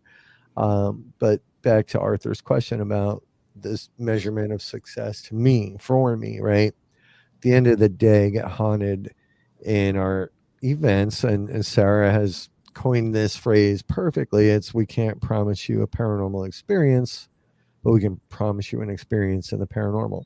I think that night everybody got a bit of each, right? And to find out that people are friend requesting each other and they want to investigate with each other again, it touches my heart, because let's be honest, there's people that hate what we do. There's people that think we're assholes for charging money to put these events on, and they think that we do it out of greed and out of, you know, whatever. Will said good looking. Yeah, that's right. But that's He's not talking it, to me. right? Because for me, Stop, Petro. for me, this is really what it's about. And there have been plenty of events that we lost money on, and you know which ones they are. And there's plenty of events that we make no money on, but I never cancel them, and I never will. There have been events where we never sold a ticket, but I dropped the money off no matter what. Oh, look at Dom B here. Thanks, So Dom. the measurement of success to me, right, is this, exactly what you're seeing tonight. If nothing paranormal happened, I have a feeling these people would still be friend requesting each other and still wanting to hang out again. Because it's not always about that. So to your point, Sarah, and what you've taught me over the past 3 years of doing this, 2.5 years of doing this, is the connections are really what it's all about. And when those connections are there, and when you have all the right pieces put into place, all kinds of magic can happen. Doesn't matter where you are. New Egypt happens to be one of those places that makes it a lot easier, right? Yeah. So I don't know. I love that everybody had a good time. I loved seeing everybody. If you wonder why I sit and watch, sometimes we've busted our asses for the last couple of years trying to build something like this, and then watching you guys all enjoy it and have a good time. And I was fascinated by your experiences. That's why I sit and watch sometimes. Plus I'm watching Tom and Doreen just kill it on their first one for me. You're right, Arthur. Everybody sees things different. And I think, you know, the beautiful thing that I'm hearing, and this is what's very important. Sometimes we get a little bit of shit for talking about the community, but that's what you're seeing right now on the screen is these people are part of the paranormal community. My favorite thing is to hear somebody say, and many of them said it, they weren't afraid to speak up. Mm-hmm. You should always you should want to create that space. So to have Adam be a part of our family and be there for people and to create that space so somebody can speak up about their experience. I think when we put these hard lines on the paranormal, look, we all have our beliefs. I'm going to be honest with you. I don't know what anybody's beliefs are, in the sense of I couldn't go frame by frame and tell you what you each truly believe. What you believe is in something more, and that's the important part to me. It doesn't matter what your religious belief is for me. It doesn't matter what your final belief is. The fact that we all have a belief in something and that we give each other that space to explore it and discover it is what's important. So Yeah. for Arthur, if what you need is that hard line, I respect that. I do. I respect that immensely. I'll put that back up. I'm not. Okay. I have my moment here too in a second. Mike, the money we bring to New Egypt, does that help someone? No, not at all. Right. What money? You don't give me any money. Yeah. Okay. That will now be cut and Yeah, that's good. No, absolutely. So, and I think I touched on it before. We only started doing this as a means to bring in donations for the much needed renovations and upkeep that goes into to doing this, right? So I could easily put an ad out and get a bunch of teams to come out there, but that's not what it's about, right? We want to make sure it's mature, responsible people that are coming in there and participating in this investigation. Yeah. You know, and just to touch on this, you know, and I can appreciate your opinion, Arthur, that you see things different. An investigation should have a mission, right? And this mission that Get Haunted came in, I think they accomplished that mission. They accomplished a mission of bringing people together and having an experience, right? Yeah. That was the goal. There's no mystery, right? So the mystery, I don't understand what you mean by that. Like the mystery is, there's no mystery. We know the place is haunted. Have fun.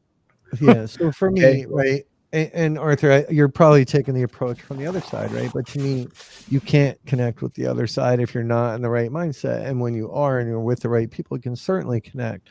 Kristen, that was your second investigation. Did it help you want to continue down this journey of yours to explore the other side?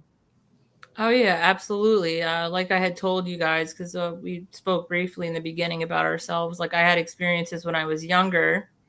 My mom made me talk to somebody. I would see shadows. So Yeah. yes, I've always been open to learning more about this. And it sucks being told you're crazy when you see shadows when you're younger. You know what I mean? Yeah. But no, yeah, absolutely. This makes me want to do more. You know, do this You know- more. You And know I think what's I think Oh. everyone has their own internal mission when they do these things. I think everyone's, Absolutely. you know what I mean? Yeah. So, and only we know what that is deep down inside. So, I was going to say, just so you guys know, we should be letting, the panel here answer Arthur, just so you guys know, we get wildly protective of this community, wildly. Yeah. We want to make sure that all the doors are open for you. You owe no one on the side or in your life the explanation as to what it is you're experiencing and why that could be. You owe that to yourself. We do truly hope we create that space for you. So I apologize sometimes when these questions, and I don't think Arthur's coming from an asshole. No, he's space, not. Just so He's anybody, not. And we're not Arthur coming is- at you, Arthur. No, he's the one I apologized to earlier, and I explained why I for the same reasons, right? We hear this, we hear questions like this a lot, and the hardliners have one way of looking at it, and that is, to go and investigate and provide solid proof, which is never gonna happen. I'm sorry, at least not in this lifetime. And be helping kids crossing things over. No, this is about tonight. This is about their journey. This is about what they were doing and why it worked for them. Like Mike said, we know the place is haunted, right? There's not a mystery. I also don't believe that certain spirits are stuck in certain rooms in certain houses. I don't subscribe to that. I believe that sometimes we bring things in when we start looking. That's a whole nother show. And Arthur, we should, I'd love to have you on and talk about that, your books. But yeah, so for me, success is when people who spend their hard-earned money come to an investigation and walk out of there with new friends, a new potential outlook on what things are versus what they've been told that they were. And hopefully bought a t-shirt or two. But you know what's interesting about his one question here? No, Arthur, I don't think you're an asshole at all. I wouldn't think that for a second. But what He's I like saying about he admits he is one, but he's oh. not trying to be. Oh, here. well, what's interesting about this question about he's asking, what did you learn from this investigation to improve on the next one? This is what I will say. And what I love about shows like this. The conversation was open. They were all willing to share that conversation with you. They shared the conversation with each other, in a group chat, and they were sharing that night. That alone, in my opinion, improves your next investigation, because let's be honest, the one thing that is missing from the paranormal community are open conversations like this, having somebody on the side that might not agree or has a different take on it, and having the back and forth. That's how you improve the next investigation. So you guys, kudos to all you. And Rob, I think you and I are already probably thinking along some of the same lines on what we could create here. And hopefully this group would be willing to participate in that. Oh my God. And y'all need to come to the Supernatural Slumber Party, August 3rd. Holy crap. Oh, yes. Let's get the girls. Let's get the twins back at the Shanley. No, that's scary. You better not. We already got tickets. We're coming. So you can't get rid of us. Yay. I do want to say, like, when I came down the stairs and I was turning the corner to look into the meeting area, and I saw the twins sitting there, I had to take a double take. I was like, well, they had their hair the same, right? Well, they were sitting there, and I was just like, they're twins. I was like, twins. Isn't that odd that that's what we're in the paranormal, but twins? That's what we're all kind of like all freaked out about. Little Danny's on his little tricycle in the Stanley Hotel. He turns the corner and he sees two twins there. I was like, oh, that's shit. funny, Kristen. Remember, I was going Red Rum. Yeah, that would have been great.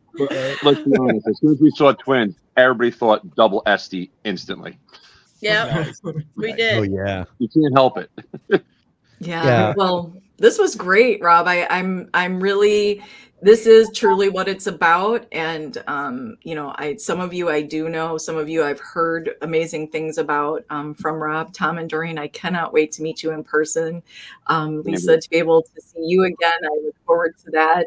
Same with Kristen, I look forward to meeting you, and the twins. Like this is really a cool thing, and I think that it keeps us digging a little bit deeper into ourselves. And thank you for sharing your experiences. And I think what I'm seeing, and maybe for those on the side, if something resonated with you guys, with somebody on the show today, they might be willing to talk to you. I don't know. That's how we get these things to sort of grow. But I look forward to, I need to go to New Egypt. That needs to happen. Yeah. We'll get you there. We have 3 more dates. We'll announce those this week. I know Julie's waiting for me to hand them over to her. So I mean, we could always, we'll talk about it. Yeah, we'll talk about it. Well, that's awesome.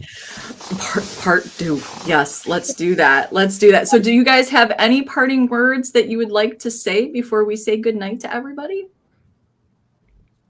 Damien, Thank you guys. Thank you. Sorry we didn't get. Oh, I'm sorry. I'm sorry. I didn't mean to cut you off. Damien, I'm sorry we didn't get to your questions, bud.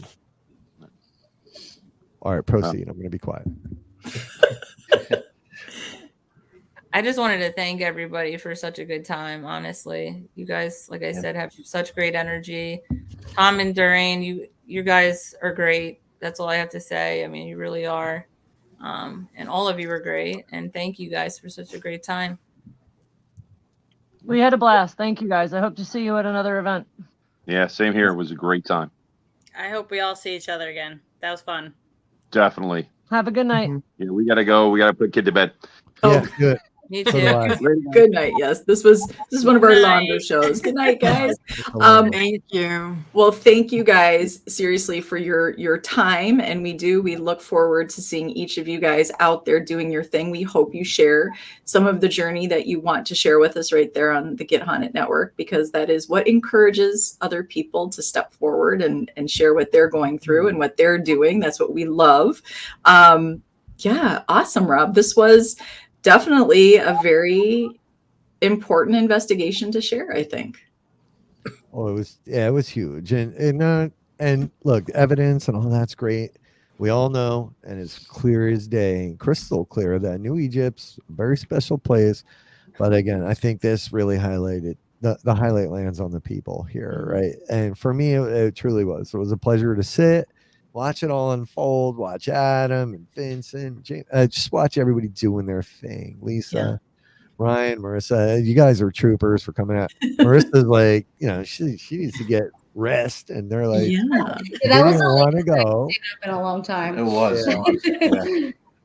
Jenny, Bonnie, Kristen, again, thank you for trusting us. Mike, thank you, and New Egypt for trusting Get Haunted with your location there. We'll be back at it again soon. Yeah. Absolutely. Well, you guys know on the side how this all goes. We see you and we appreciate you, and we certainly love you. Thank you for being the good in the paranormal community. As you're seeing the paranormal community right here on your screen, we are so excited to see what's coming here in the future. So I know we ran into the other show. Unturned Pages is on right now. You can see them on the Get Haunted main page or their YouTube channel. I believe they have Pam and Steve Barry on from the Hoover House and for the Gettysburg Battlefield Bash. So head on over there and check out that show. And of course, every day of the week, you can find a cool paranormal show with great content from the paranormal community for the paranormal community right here on the Get Haunted Network with the Paranormal Podcast Program. So with that, we're going to let everybody go out and have an amazing rest of your Monday night. Thank you to each of our guests. We love you and we cannot wait to talk more. So with that, have a good night and we will see you guys Wednesday at 1 midday midweek. Check ya.